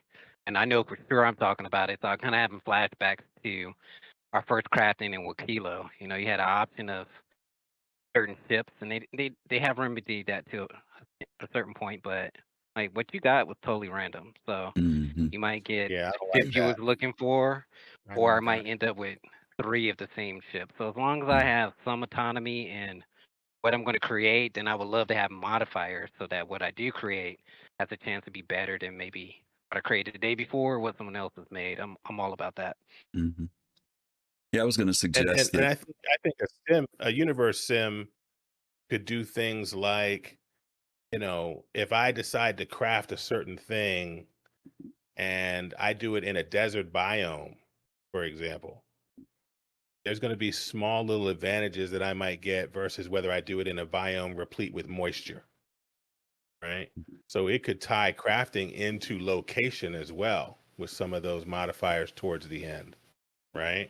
And so that if you make a decision to craft something, let's say your best hideout is in a swamp, but you can't craft. I can craft something that's a couple percentages better because I decided to craft it on Daymar, right, in the desert, right, because of the same stuff that generates for Genesis, the soil and everything else. Those same calculations can play some small role in the calculations for crafting as well. So Or to I'd your like to see point, that. it's fun. You can maybe replicate that inside of your endeavor, the environment somehow. So that'd be interesting. Right, One where last those thing, domes can control that. Right. right? One last thing is that they say they're hoping for. I don't want to say promise or anything like that. They're hoping for it in the end of your tech preview. So hopefully we'll get that. What I was going to share with you is that there was something important that the developer said. I can't remember which developer it was when they were talking about crafting. What they said is that they're seeing crafting as a form of progression. And so, on what you all were saying, um, because CIG, and I know Pops just asked this question about do you think CIG would add a skill level to the crafting? I don't think that they want to add skill levels to us as players, but they can add it in ways that both Captain Jones and Sirius mentioned. The idea that we will be able to, and Captain Jones, you said this earlier about how do you make your ship unique, right? Everybody gets that tier 0 Cuddy Black, but they said you will be able to do upgrades and modifications to your ship to make your Cuddy Black a level 4, where maybe Sirius is a level 3, or because he used a certain type of engine on his or a certain type of weapon used different. You can get to a point of customization over time. That same thing can happen in crafting. Your crafting machine, the crafting unit that you see them using on the screen, who doesn't know that you can't modify that machine to make it better? Or if it does a certain amount of uses, it starts to wear down. If you don't keep the maintenance up on it, your products aren't as good as they used to be. That also includes things as what resources you use, how refined those resources are. So there's a whole lot of stuff that you can do outside of the player without having to introduce a skill tree that basically says if you want the best of something or optimize, and then to your point, Sirius, there should be that thing that when you use everything right, you still have that possibility of failure, right? Everything, every ingredient, you should be getting 99% on this weapon and it comes out at a 96.2, right? That can happen. You don't want that formula to get to that meta where if I do all this, it's always going to be 99.9. First of all, you'll kill the economy. It'll just be a real problem later on. My thing that I want to make sure that they do, we had this in Star Wars Galaxies as a rating system so that when I come to buy from Captain Jones, I can look at that weapon and see this weapon is an 8.7 out of 10. You know what I mean? And then if I want to haggle with him on price, I can do that. I don't want to take his word. This is a level 10 gun. I'm going to be able to know when he produced it, it is a 9.37. And I say, all right, buddy, you know, I'll take 10 of these. You know, that's what I want to be able to do with him. So, but yeah, this is great to see that they're moving toward crafting a little bit more, a little bit further on. And I'm excited to see where this goes. I was expecting the crafting cart, not the crafting unit, but I'll take it. I will take it. Okay, next one up. Our time is flying by. This was something that the community has been actually, some people in the community have been saying, hey, please just do some quote unquote instancing. Bouncing this to you guys. FC, I'll start with you on this one. Some of the highlights that came out of this was that they said that instancing now is able to move from static instancing to dynamic meshing, static meshing to dynamic meshing. I'm sorry. We also saw the return of the Siege of Orison, and we saw the Municipal Works, a new area in, well, it's not a new area in Levski. It's an expanded area in Levski. It's a much bigger area that they're showing that they're still working on it, but there's going to be a whole mission level, a whole bunch of stuff you can do down there. Any thoughts about the instancing that they were doing? Changing from the overworld perspective. And by the way, let me clarify about this. Their overworld perspective was basically saying that they would just create this world and whatever organic encounters happen, they just happened, right? Versus instancing, you can have these instances where you and your group enter to a certain area, and that is your area to do your thing in. And you can not only do it then, but you can also progress. You can come back to that area and continue in that area as well. So they've kind of expanded beyond their overworld strategy and also now including instancing in part of the game. Okay, FC, I'm sorry. Go ahead. No, I was gonna say in between the breaks, Jared said PvP me, bro, and I'm like, no, I'm sorry, Benoit said PvP me, bro, and I'm like, no, PvE me, bro. So I'm like, yeah, no PvE. So this would be great for me when it becomes available. I never got to try Siege of Orison when it first came out, but now that it might be instant, I'm willing to give it a try. So we'll have to see about that. The municipal work thing, I gave a side eye when they call it the poop mission. I know to try to be funny on it and stuff like that, but I'm like, maybe not for me. We'll have to see. But yeah, the Siege of Orison, a lot of people missed that. Are looking forward to that. Mm-hmm. Definitely. Captain Jones. Yeah, I like the idea. Adds a lot of versatility to people's gameplay options. So even if you look at some of the things we have now, Apex, Valakar, or Hathor, or things like that, there's cooldowns to that. So, eventually Sig envisions large amounts of players being on one shard. If you got large amounts of players being on a shard, all waiting for the mission that they want to try to restart, you got a backlog of people just standing around waiting. So now there's a mission that is either tied to the storyline, because we're gonna have a storyline at 1.0, or tied to progression, the blueprint, something like that. And you got a group or orc, and they want to jump in and do it. They can jump right in, and not have to wait. Right now you have to wait. If you're in Onyx and somebody's already gotten started on a certain part of the mission, now you got to wait or go somewhere else. So I think there's a good blend in the way SIG works. It won't be, I think a lot of people are looking at it, it's going to be like some of the other instances somewhere else where you're loading and waiting like that. But I think it's going to seem very seamless. We already have, no pun intended, instances in the game right now with, our instance hanger and stuff like that. So I think it's a great idea. Yeah. Okay. Serious. This is one of those things where I'm very much we'll see.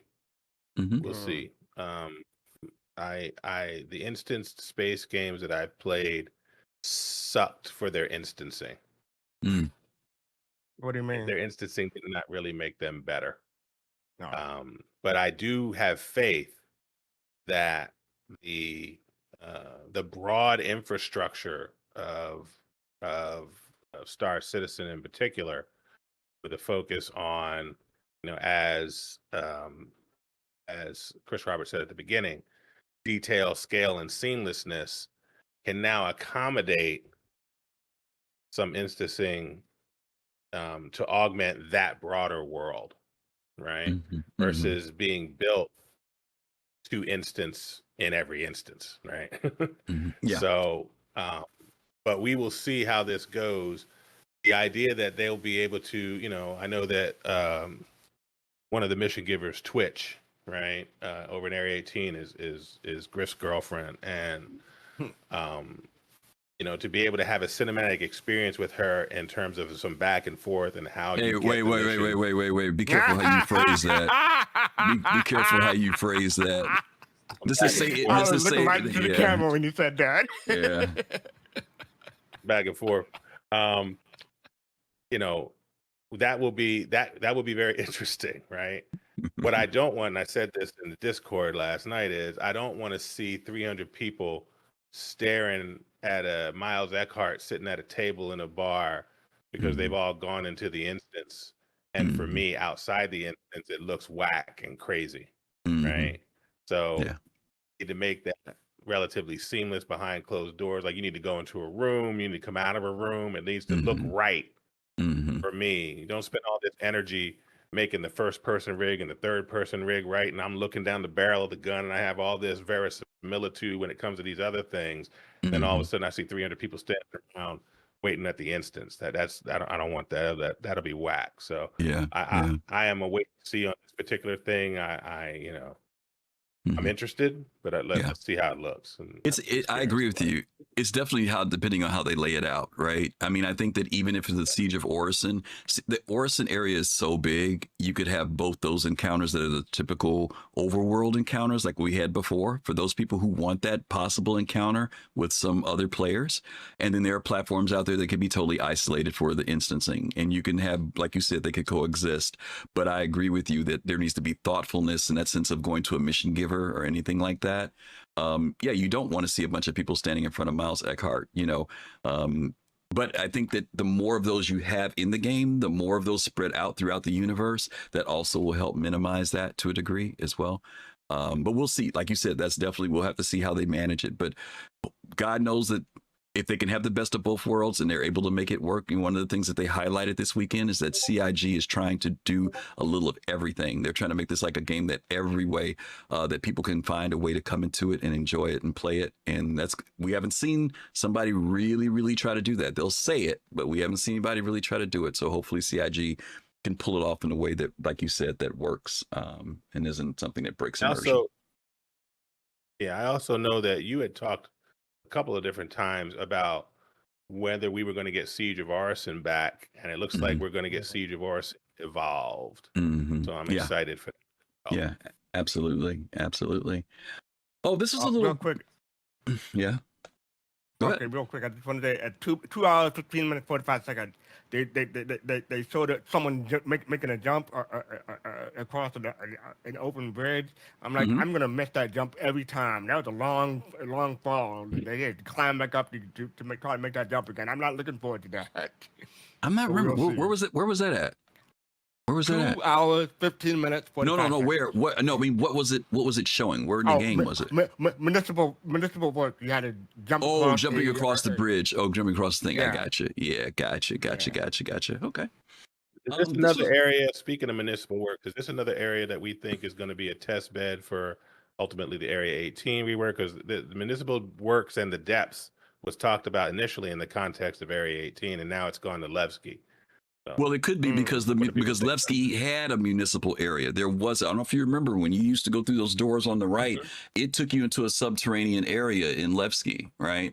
So the fact that they maybe expanded that, I mean, we'll have to see, but they already had the groundwork for that. Where, to your point, Area 18 doesn't have it, right? At least Levski did have the beginnings of something like that. So, whether or not Levski's, but Area 18 is a whole nother, that's a huge work over, right? Because we're talking about the whole planet for that one, right? So we'll have to see, but I could see how that could easily be where they're testing it out to see, because Hurston needs one too. Hurston needs their underground. Yeah. One of the other things they said that was of note for me was they said instanced progress tech to them means you can log off and come back and pick up where you left off, I guess, in the instance. Right? Yeah. Yeah, that's what they said. Yeah. But we've been talking about wanting, or some people have been talking about wanting to be able to do that in the broad game. So are they Mhm. distinguishing being able to do that in the instance versus being able to do that anywhere in the game, Mhm. or not? There's Right. been a question as to how to handle that over the longest of long term, right? Right. Will I have to log out in the bed? Will I get a benefit from logging out in the bed? If I don't log out in the Mhm. bed, will I come back? They made it clear that they want to do that in the instance, but maybe Mhm. I'm wondering if they're trying to differentiate that from not being in the instance. Yeah. Good question. Yep, and thank you, Jade, for mentioning that. I'm glad you said that, Jade, because they kept saying that in. I don't know why they kept saying that. I know they're changing some retconning some stuff, but I said redacted earlier. I meant to say retconning. I know they've been retconning some things, but just for you guys to know, Nix is not a lawless system. Because the people's alliances there, they have rules and governing and policing, and they pretty much have a rule of live and let live, don't cause no trouble, there won't be no trouble. That's kind of how they are. Now mind you, that when the lawlessness might come in, people say that is because it's not under UEE jurisdiction. That might be why people use that term, but don't think that it's pyro. It is not pyro. And even in pyro has law. The gangs have their rules. Okay, lawless means there's Yeah, no there's still rules. order There's in still Pyro, rules. right? Yeah. The gang used to have reputation and things of that nature. It's just whether or not these systems are under the quote unquote overall jurisdiction of the UEE. So we want to make sure you guys, because you believe me, you can go to Nix if they follow their lore. You go over there and act a fool, you'll get shot over there too. So don't think that it's that you can just go do whatever you want to. In these different areas, they all have rules in them and jurisdictions and stuff like that. Okay, real quick one. This is a short one. It was only a couple minutes long, but it was insightful, and I thought it was kind of cool. They talked about the fact that the devs, that this is not normally a part of a dev's career, that they have to go on camera and talk about their work. This is something that is pretty unique to CIG. I'm sure there have been other gaming companies who've brought people on, but usually they're a producer or someone at a higher level. But we have everything from artist ones to sound people, various levels of people within Cloud Imperium Games employment that are often asked to come on camera and talk about their job. We've had people from quality control areas, we've had people in advertising, all different areas that they've introduced to the community. And they talk about the fact that it was a bit nerve wracking. It was also mentioned that this is a part of their contract. They don't just drop it on these folks. They're told Contract. that could happen at some point. And evidently they agree to it, but of course there's probably that feeling of, I hope they don't ask me this week that comes on, but I'm sure that they work with folks and try to work with their schedules and have them come on. But, I will say this: over the last couple of years, and Captain Jones, I know you've been to CitCon, Fastcart, you've been, Serious, you've been. Outside of the television presentations, I will say that each year when those presenters have come on stage at CitizenCon, they have done an outstanding, exceptional job. To stand up in front of whether it was 800 people or 4,000 people, and yes, they have a teleprompter, but it never feels like there's a lot of nervousness, even though they say they have butterflies in their stomach. I think that they've done a pretty good job when it comes to presenting themselves and presenting their work to the community. Start with you this time, Sirius. What do you think about that? Yeah, I agree. I don't have much on this other than to say that it has been it further dimensionalizes this journey that we're on when you see a dev. Well, really, when you see a dev on screen, then you see a dev at CitizenCon, then you talk to that dev at CitizenCon and go deeper. It not only humanizes them, of course, but it just further dimensionalizes the opportunity we have in terms of this project, right? So Mm-hmm. for me, I just really appreciate that. I would echo everything you said about it's clear that they have practiced, that they're focused, that they want to do this well, that Jared has coached them well. Mm-hmm. And they are excited and proud to show their work, right? Mm-hmm. To get us excited about their work. So, Mm-hmm. yeah, no, I love when particularly devs who have worked on something for a while. Mm-hmm. The young lady who had worked on, we haven't seen it yet, but button pushing in the Mm-hmm. verse, or again, Will Hain when he worked on Rivers, the young man who worked on the racetrack, right, and things like that. When they get to show that stuff off, I think that's a lot of fun. Okay. Captain Jones. Yeah, it was a quick segment, but I think I think it served a certain purpose, and that purpose is really lends to what SeriousFun was talking about as far as humanizing those devs. So, you know, their social style that makes them devs doesn't necessarily lend itself to also being a public speaker or presentation. Fear of public speaking, more people fear that than fear death itself. So, seeing them at SitCon or in their various different venues that we see them, I think they do a pretty good job considering that, they're not professionally trained or do that for a living, while at the same time it brings back a bit of intimacy that we don't get in other games. We all play other things other than Star Citizen. I don't know anything about those devs. Don't care anything about those devs. I never meet any of those devs.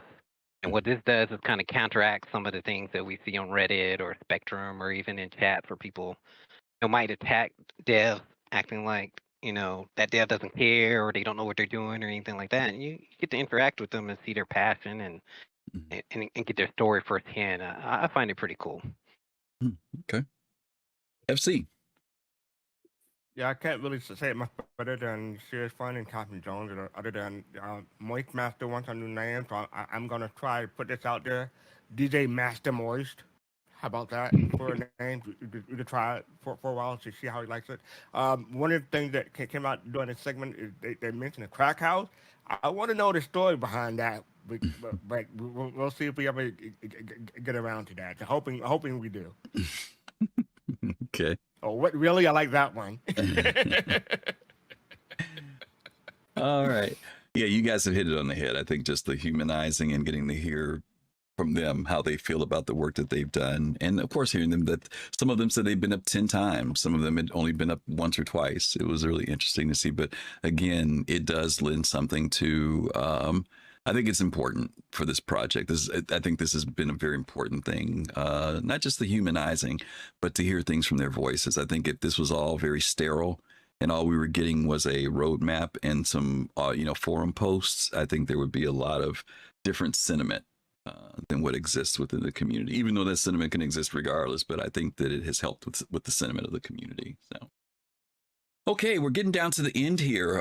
One of the last things that came up was the sit-down interview between Disco Lando and Richard Tyrer. And we talked a little bit about this at the beginning with the importance of people like Richard Benoit in how they make presentations and speak to the community. But this was about revisiting 1.0, just kind of going back and touching on, are we still on the same game plan? Has anything dramatically changed? And overall, Richard's basic thing was, nope, we are still on point and headed toward the same direction. It's still our North Star. Fastcart, come to you first on this one with Richard Tyrer. I know it was just kind of reinforcing some things, but was there anything in particular that stood out here with you? I'm trying to look real quick. Oh, they mentioned the three pillars.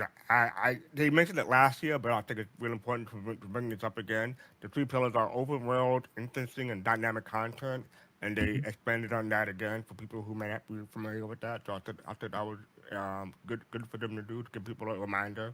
They talk about NPCs not just talking at you, but I'm sorry, NPCs talking at you but not with you. They want MCC to talk with you in the future. So hopefully that we'll be able to see that soon. Looking forward to that. What I mean to say, and might be sometimes difficult to see why they make the decisions that they make. Because talk about having a myopic view versus just seeing something the overall the big picture, and because they do, even though it's open development, they do hold back some stuff from us because whether it be particularly for a story or maybe something that Pat did or something like that, or maybe it's something that they're not ready to divulge. So even though it is open development, they do have to hold some stuff back. So I think that's important. Okay, Captain Jones. Yeah, I think it was a good, companion piece to what we saw last year at CitizenCon. So with this particular CitizenCon Direct, I think there's really two major updates that we would have needed to talk about. One we knew they weren't going to talk about, and that was going to be Squadron. So I'm kind of just coming back and reconfirming that you're still on pace for 1.0, and now it's not a whole different vision that we had before, and keeping it kind of short and sweet, and maybe adding in a little another wrinkle here or there of what they're trying to do. I think it was perfect.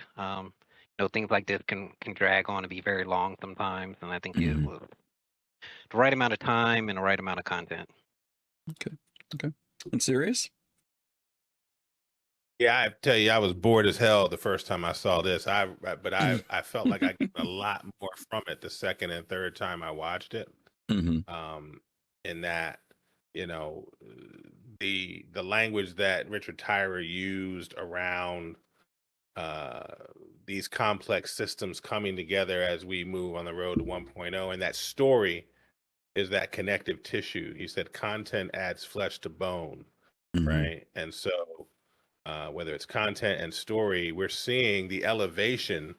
I think we talked about this in a previous Soul Citizens, but we're seeing the elevation of that lore and narrative team, which I think is very important, right? We're going from them having produced all of this lore and all of this content, starting to making the decision as to what lore, what content, what narrative is actually going to matter, right? Is actually going to be delivered, right? And so I'm very excited about that, because those Lore Maker Guide to the Galaxies were fuel for me for years. Sherry Heiberg, Dave Haddock, and others doing them for years. And so it's exciting to see narrative come to the forefront. I think across these patches we've had this year, we've experienced that. So it was nice for them to talk about that. They also were very specific about dispelling the myth that features aren't being worked on. They are being worked on, and he named some specific ones that he said were coming soon. Radar and scanning FPS, which I thought was of note, because we hadn't really heard anything about that since the last time we heard about it, which I think was 2023. New quantum, which we keep seeing when they show us ships, different things. We'll see ships and things come in with the new quantum effect, but we don't have it yet. Inventory, which they've talked about in the context of crafting, engineering, and crafting, right? Yeah. And so that plus locations coming to life, as fastcart said, I think will be this is going to be good stuff. And then they finish with this idea around, or the core of the game still being life in a spaceship. It was interesting for them to say that, and that led to the next piece we're going to talk about. But these patches, I don't think have necessarily reflected that. I think there's actually been a lot more balance in these patches across 2025, and there has been an emphasis on the core of life in Star Citizen still being in a spaceship. So it'll be interesting to see how 2026 reflects that. I'm not necessarily against that either. I'm kind of agnostic, because if I want to be on my spaceship, my core of my life will be on the spaceship if I wanted to be on a spaceship. But it'll be interesting to see what kind of patches drive that activity. So. Yeah. Okay, got it. Tatium, thank you for the follow earlier. We appreciate that. Thank you so much for following. Okay, yeah, I don't have much more to say about that other than to hear an update from Richard is cool, and I agree with you. As always, we all kind of had to go back and watch everything again, because taking everything in yesterday, even though it was only 2 hours, you just kind of missed stuff. But it was good to hear that things have not, there wasn't anything drastically changed, no negative things that came out. But the fact that they say that they feel like they are on schedule for moving toward 1.0, whatever that schedule may be. Last but not least, the final segment that we got into was tactical strike groups for spaceships. As you mentioned, it's Serious Space for Spaceships was the segment. There were several elements to this thing, which was pretty involved. And it seems like this was kind of built off of some observations within the game. Maybe they already wanted to do this, but it seemed like they wanted to have a true combined arms aspect for this particular activity that we'll be doing. There's a new unknown faction. It involves having hostages. There's a heavily defended asteroid base. Ballistics are a primary and primary use or heavily prioritized in this. There are Vanduul defensive turrets that have been placed onto this location. You have to deal with power relays, energy cores, and then there's also a timer where the Vanduul could possibly show up. So, Sirius, I'm going to come to you first on this one with the tactical strike groups. What were your thoughts about this when you saw this at the end? Yeah, I think that this is trying to be evocative. We should have Admiral Kusanagi talk about this going forward at some other Soul Citizens. But you know, it's evocative of the real world carrier strike groups, right? Mm-hmm. The idea in the real world, these are operational formations that are centered around a super carrier, aircraft carrier, and it has its role. There's a cruiser, a destroyer, frigates, air wing, aircraft. Sometimes there's a logistics ship, a supply ship, and it's a element of power, right? It's a projection. You know, we usually talk about it in the context of the U.S. It's a projection of U.S. power, right? And you can take that strike group, that carrier strike group, and occupy, an ocean or a bay or something like that.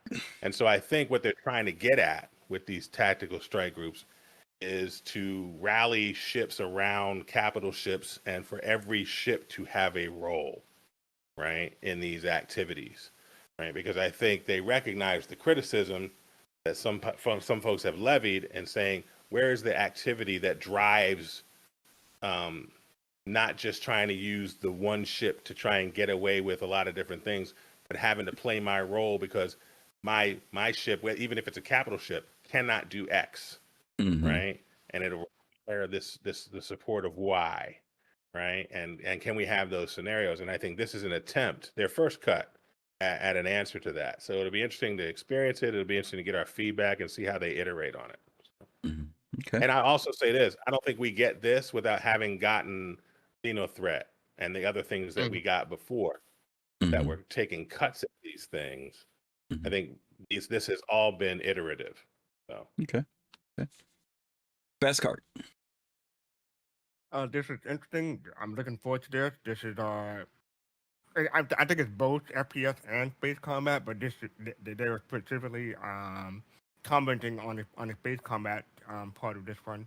I think Richard Tyler or no Leyland at the end of this said that we are a space game. So I thought that was an important declaration. Richard Tyler from the previous segment said he thinks 2026 is going to be a good year for SC, and then they showed this off. So they hopefully they'll be proven right. One thing that I don't want to say bothered me, but I have a concern about. I personally prefer energy based weapons, but they said for to knock out the things in here, you only need ballistic weapon. But they do have a refueling and rearming station in here, so hopefully that'll mitigate that. But I'm a spray and pray type of guy, so I'm afraid I'll run out of ammo, but way before I'm reaching that. But we have to see how that goes. But I'm looking forward to it. Mm-hmm. Okay. Oh, Captain. I'm sorry. Mm-hmm. And the trench run. I'm looking forward to the trench run. That'll be Okay. evocative of Star Wars and everything like that. Okay. Captain Jones.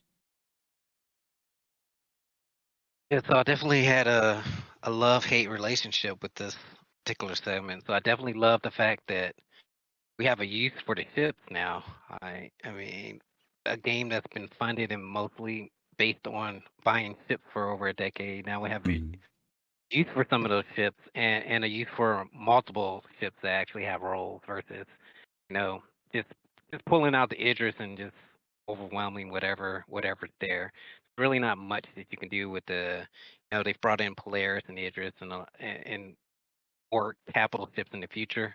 Now Mm-hmm. we have a use for them. So I do like that. One thing that was pretty cool is they showed that no people know, but the things that people have been asking for as far as can I repair, rearm my smaller ships, my fighters with the large capitals. They Mm-hmm. confirm we're going to be able to do that now with the Mm-hmm. same repair, rearm functions we get at the pads. Mm-hmm. That's pretty amazing. And then actually having something compelling to go after and fight and use those big ships on. Then the hate came in when they walked me through the whole thing. So it would have been a lot more amazing if I found out that my Idris would get destroyed by those cannons by watching Yeah, the Idris get destroyed by the cannons, and then have to pull back and figure out what to do, or have to figure out how to exactly. disable them, or even have to figure out that the Vandal are coming. So excited as I am that we get to finally do something with the plethora of cool ships we have. You know, we got over 200 ships in the game, and there's a Yeah, focus for them. I would love to pull my ships out and just experience the gameplay without, the baby steps walking through it. So hmm loved it in concept, but as I was watching it, that love slowly turned to hate to the yeah. point where, other than the excitement of fighting maybe a kingship, it's like I Mhm. really lost interest in even going to do the event. Yeah. Well, our moderator, Admiral Kusanagi, is wholeheartedly agreeing with you, Captain Jones. He said they gave us a full intel report, which is the same thing we talked about earlier. I want to address something you said, Fastcart, and I believe me, I can sympathize and understand your feeling about the fact that there seems to be this forcing of using the ballistics versus energy weapons. But I will remind myself, you, and everyone else that everything we do is about testing. It's not about playing the game all the time. And one of the things that's being introduced here is what Captain Jones mentioned. It was the fact that CIG told us a couple months ago that now ships will be able to reload other ships by bringing cargo containers with ammunition onto their flight decks or their cargo decks. And when a ship lands, they will be resupplied by that. We don't have that mechanic yet. It is not just as simple as applying that mechanic. It's all of the analytics and everything that comes along with seeing how that gameplay will work. So this is like back when we were doing box deliveries and they would be forced to do something. We say, well, there's an easier way to do it. Why do it this way? Because they needed the analytics. So they do, in a way, force us to do something so that they can see how the gameplay works out and how it's balanced later on. So energy weapons are not something that won't be used, Fastcart. It's just not used in that particular case with those cannons. Right. There are going to be Yeah. attacks by the Vandal later. There may be other players that come in. And so ships that have energy weapons will still be relevant in that space. But this allows for us to, as Captain Jones was saying, introducing these roles, right? You've got your fleet flagship. You've got, in this one, they had a Polaris there, they had an Idris there. There was a little bit of everything out there. And every ship has its role that it steps into. And even if you happen to be the only person who has a energy weapon ship, you will have a place to be out there. The thing is that people want to be able, as Captain SeriousFun said earlier, people want to be able to take that one ship and do everything. And that's what they're breaking us away from. They're breaking us into this idea of roles and different people saying, hey, I've got that Ares over there, right? That Ion, whatever ship, whichever one is the ballistic one. Now I can finally put this thing to some freaking good use. They You were know what I just saying mean? that. They just said that in chat. Yeah. So, oh, they did. Okay. So yeah, I'm just saying this is the type of thing that you want to see happen. But again, doesn't mean this is the way it's always going to play out. What it does say is that right now, evidently, they need to do some real heavy testing with ballistics, reloading ships, and everything else. And then maybe later on it will iron out with some other things get added into the game. But for right now, I think that that's one of the things that they probably are also trying to test and see how well does it go at refueling ships all of a sudden. We haven't been able to refuel on other ships yet, on the internal thing, right? Right. What does that mean Right. to how much fuel has to be on my Idris in order to accommodate these ships? How fast will And how people long run would it out of take? ballistics? Right. How much time does it take? All that stuff has got to be added and implemented in the process of us having fun, quote unquote fun, playing the game. That's also got to be a part of this It, too. and importantly, and I went back to make sure that I heard this correctly. They Mhm. specifically do not say repair in hangar. Right. They specifically It's only say refueling. refuel Mhm. and rearming. Yep. And I remember we were out at a bunker and we were all going in, and Admiral Kusanagi wasn't going in. And I'm like, "What are you doing?" And he was under his ship with his repair gel. Repairing it. Yeah. And old Lefty Maybe says something. Oh, I'm sorry. Go ahead. repair. Uh-huh. I was just gonna say maybe repair. I mean, refuel and rearm will be a subset feature of how we do it in hangars when we land. But Mhm. maybe repair will be folks have got to come out onto the deck Mhm. and do something physical To the ship. with these Mhm. fighters before they Yeah. back out, which would be very cool. Yeah. So, And I was going to mention, Lefty mentions this too, Fastcart. He says the Idris, people could hot swap weapons, right? Once they've gotten through doing what they need to do with ballistic weapons, they bring him on there. You got your crew in there, swap out the weapons on the ship right there in real time, right? And then put the laser weapons on it. There's a lot of things that they're going to learn. We're going to learn about doing this. I think that Captain Jones, though, hit it on the head that too bad they told us too much. It would have been a lot more cooler to get there and find out. I can imagine how many people would have showed up in their RSI Polaris SeriousFun and that laser hit them and they're like, what the? That would have been like so cool to find out. But, you know. I gotta put back on y'all because we don't know how much they actually told. Maybe they only told us 10%. We don't know. We haven't done the mission yet. That's very true. But that's very true. But let me tell you something. When they said you're going to get invited to come in with these people, but when you come in there, it's like, okay, yeah, you have a point there, but I'm just saying. I'm just saying. Yeah, we don't know how much.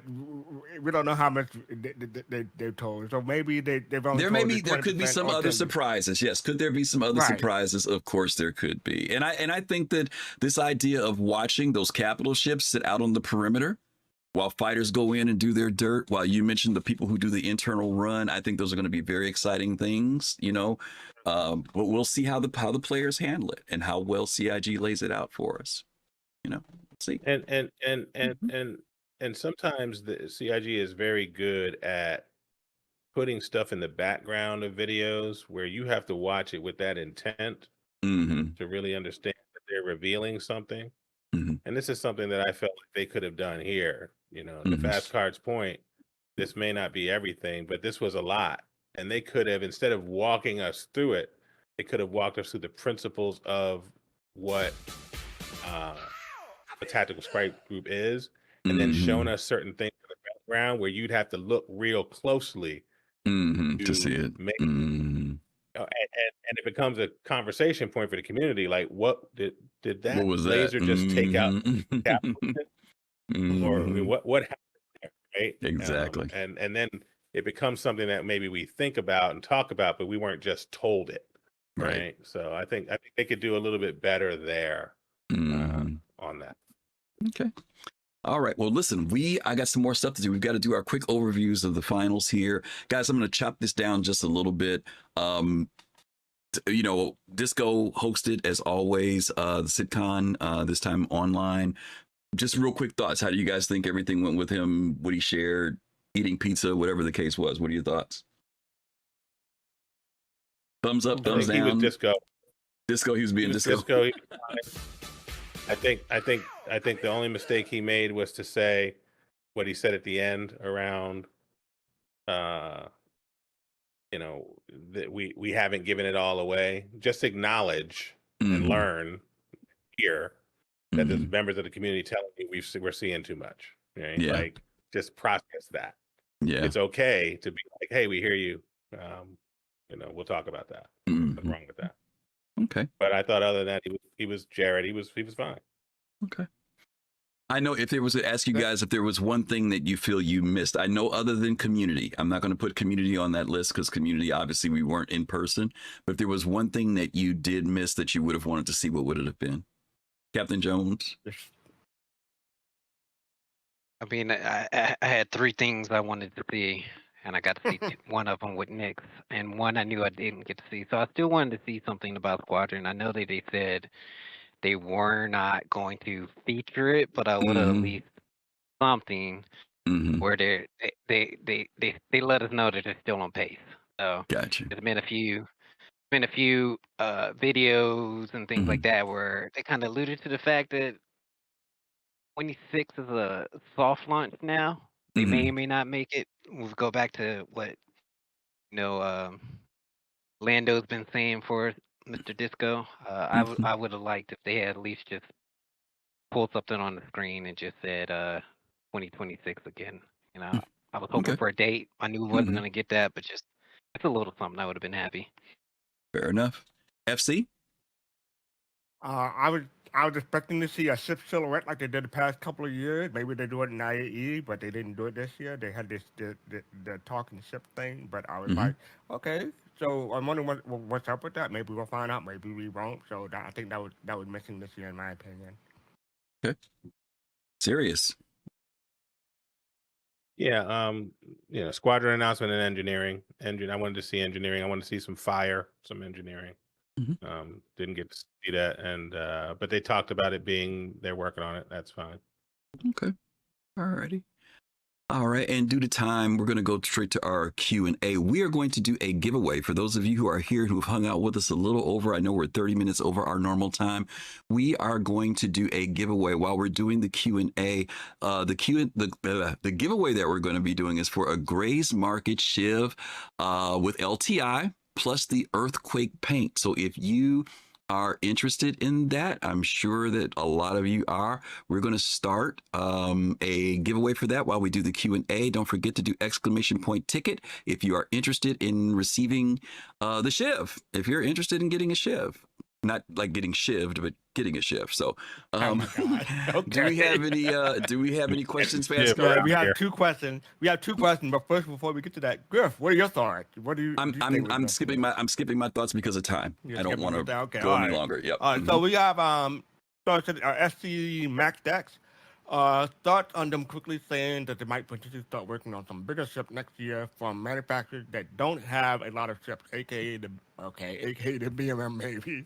So yeah, that was one of the things that they mentioned. You want me to repeat that, or you saw it? Yeah, you said thoughts on them quickly saying they might potentially start working on some bigger ships next year from manufacturers that don't have a lot of ships like the BMM maybe. Yeah, I mean they've talked about that the BMM is not on the list for next year. That came up previously. The ship that was large that they started on is the Kraken. That was one of the ships that they talked about that they've worked on. Many of you all know the ships like the Ironclad. I mean, it's not big, but the Ironclad is another ship that people are looking forward to.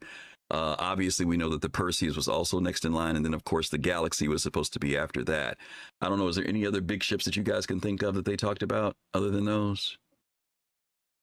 A manufacturer that doesn't have a lot of ships is Consolidated Outland. They don't even have a visible design brief for Consolidated Outland in terms of the style. I mean, style. So I would love to see them iterate off of the Pioneer to give us something unexpected from that manufacturer. Mm-hmm. Colossus wants to know if he can enter. There's this guy, of course. Yes. You guys can participate. What I was gonna say. Oh God, I just lost it. What did you just say? Serious? I'm sorry. Oh no, I just said that there was some Consolidated Outland. There are some people. Nomad and the Pioneer. Right. So. There are some people who the Pioneer is another one. Thank you. The Pioneer is on development for next year, beginning next year. Mm-hmm. But the other ship that the people in the fans want to see is that destroyer that they talked about was not. It wasn't a destroyer. What's that ship they talking about building? Battle cruiser. The battle cruiser. That possibly that'd be Anvil. Because people have been wanting an Anvil capital forever. Now, I don't know if that's who it'll be. Maybe it'll be Consolidated, but I don't see it being Consolidated's lore. But we do know that those are the other ones they've talked about would be that. Okay. Don't forget exclamation point ticket if you're in for the Gray's Market Shiv. We're going to close that out in a hot second. Was there another one, Fastcart? Yeah, there's two more. Okay. Cotton Face asks, is there anything you wish CIG has said that they didn't say? I think we covered that before we got to the Q&A, basically. Yeah, we did. Mm-hmm. Yeah. So there's one more after this. So Togi, if Nyx was done 2 years ago, why is it not done? If Nyx was done 2 years ago, I felt the system was done. I don't think that all the gameplay was done, and I felt the system was done. But I don't know. Till we get it next month, we'll have to see if those planets and stuff are there. I just. Putting in the handcrafted stuff like missions and all that stuff takes time. Building systems is fast for them usually, unless some of it may have been contingent upon Genesis. Jay just said what I was going to say. Yeah, unless Genesis became a factor for it, that would have been probably the only thing I would have thought of that might have been able to slow it up. But I don't know. We'll have to see. I was going to say, we don't know what definition of done that CIG used. Maybe they make white box, or maybe they make gray box, or some. No. I think he's talking about we made comments about Nyx being done previously, being finished. And I think he's referencing that. I don't think it was that CIG was saying that it was done. No, I don't think it was that at all. No, he said Yeah, because Yeah. did he say CIG said that? I think he meant CIG. Yeah. Oh, CIG said it. Oh, I don't remember if they did. Wow, I don't remember them saying Nix was done, No, but maybe like, they did. Like I said, maybe they make white box or maybe they make gray box. Yeah, I don't know. All I know is So to a few make years ago, Mhm. one of the devs mentioned that the only thing holding up Nix from being done was server meshing. So That's probably what they related said, to yeah. that. But I mean, Okay. really the debate on whether it's done or not, it's kind of Mhm. irrelevant because we're only concerned about its completionist based off what Sig told us. So when Sig says not done, we really don't know what that means. Is that whole planet's missing, or is that a plant that they want to tweak somewhere on the planet? So if they never Mhm. said anything to us, we wouldn't be talking about it. I'm just happy we've got Nix. Yeah. Yeah, I mean, Oh, building getting system, next. Yeah. building physical systems is not their issue. It's all the other stuff that goes along with it. They've shown that they can do moons and planets in literally within weeks. But all the other things that come along with it, mission building and everything else, that becomes a real issue. And the server meshing thing, to your point, is something that they talked about was a factor. But I didn't remember them saying it like everything was finished on it. But maybe that was the case. I don't know. I mean, Okay, one well, thing Sig has said is they'll never be if some finished. So yeah, well, if that's some true. they're dev That's always true going to too. be iterative. said That's true. some dev or some director said Nix is done, if they said that about anything, I would ask a lot of questions. Yeah. What do you mean by that? Yeah. So, okay, is that it? Pass cart. Those are the questions. That's it. Okay. Yep. All right. We're gonna close the giveaway out in 5 seconds. 4, 3, 2, 1, and we're closing it out. And we have entrance for this. Captain Jones, why don't you give us the countdown on this one? All right, 3, 2, 1. Boom. Winner. And the winner is Monarchy won. Monarchy. Monarchy, you are there. Are you there, Monarchy? Are you still here? I'm assuming you are because it only ran for 6 minutes, so I'm sure you're around somewhere. Monarchy. Hey, Darkness. Darkness is out there. I didn't see Darkness. Noodle was here tonight. Yes. Hey, he's out there. He's there. Congrats. Yes. Monarchy. All right, Monarchy, congratulations. You can send us your information via email to soulcitizens with an S at gmail.com, or you can DM us in Twitch and let us know your RSI email address that you want this to be sent to, and we will get this out to you tonight. It will, if you can get into it in the PTU. The PTU's inventory has been kind of wonky, but if you're able to get in there tonight, you'll be able to walk around and sit on your little garbage can paint bucket toilet and enjoy that ship if you like. Okay. But thank you all for joining in on that giveaway, and of course, congratulations again for you winning. Yeah, I think that's it. Let's talk about what we have coming up next week. I think next week. Ooh, somebody sent us some bits. I think was that bits that popped in. Viewer took this question. I don't know what that was. It chimed. Something chimed. Did you guys see what it was that chimed? I That was looking for people that to was raise. weird. I don't know. Signusian, thank you for the follow. Appreciate that. See you over there. Thank you. And Risto Squared, thank you for that Prime sub. We missed that earlier. Thank you so much for that. And Dace Gaming, thank you for the sub as well. Oh my God, missed all of those. Thank you. Sweet D, saw you earlier. I'm sorry. Thank you for the sub as well. And Tatium, thank you for the follow as well. Sorry we missed you guys earlier. We were so deep in our conversation. We don't want to forget you all and say thank you for supporting us. Next week, we are doing a show called Star Citizen, the board game. Yeah, we got a board game. Did you know we had a board game, Fastcart? Fastcart didn't know. Look at him. He's confused. He's like looking at that title like, what the? I'm looking for people to raid.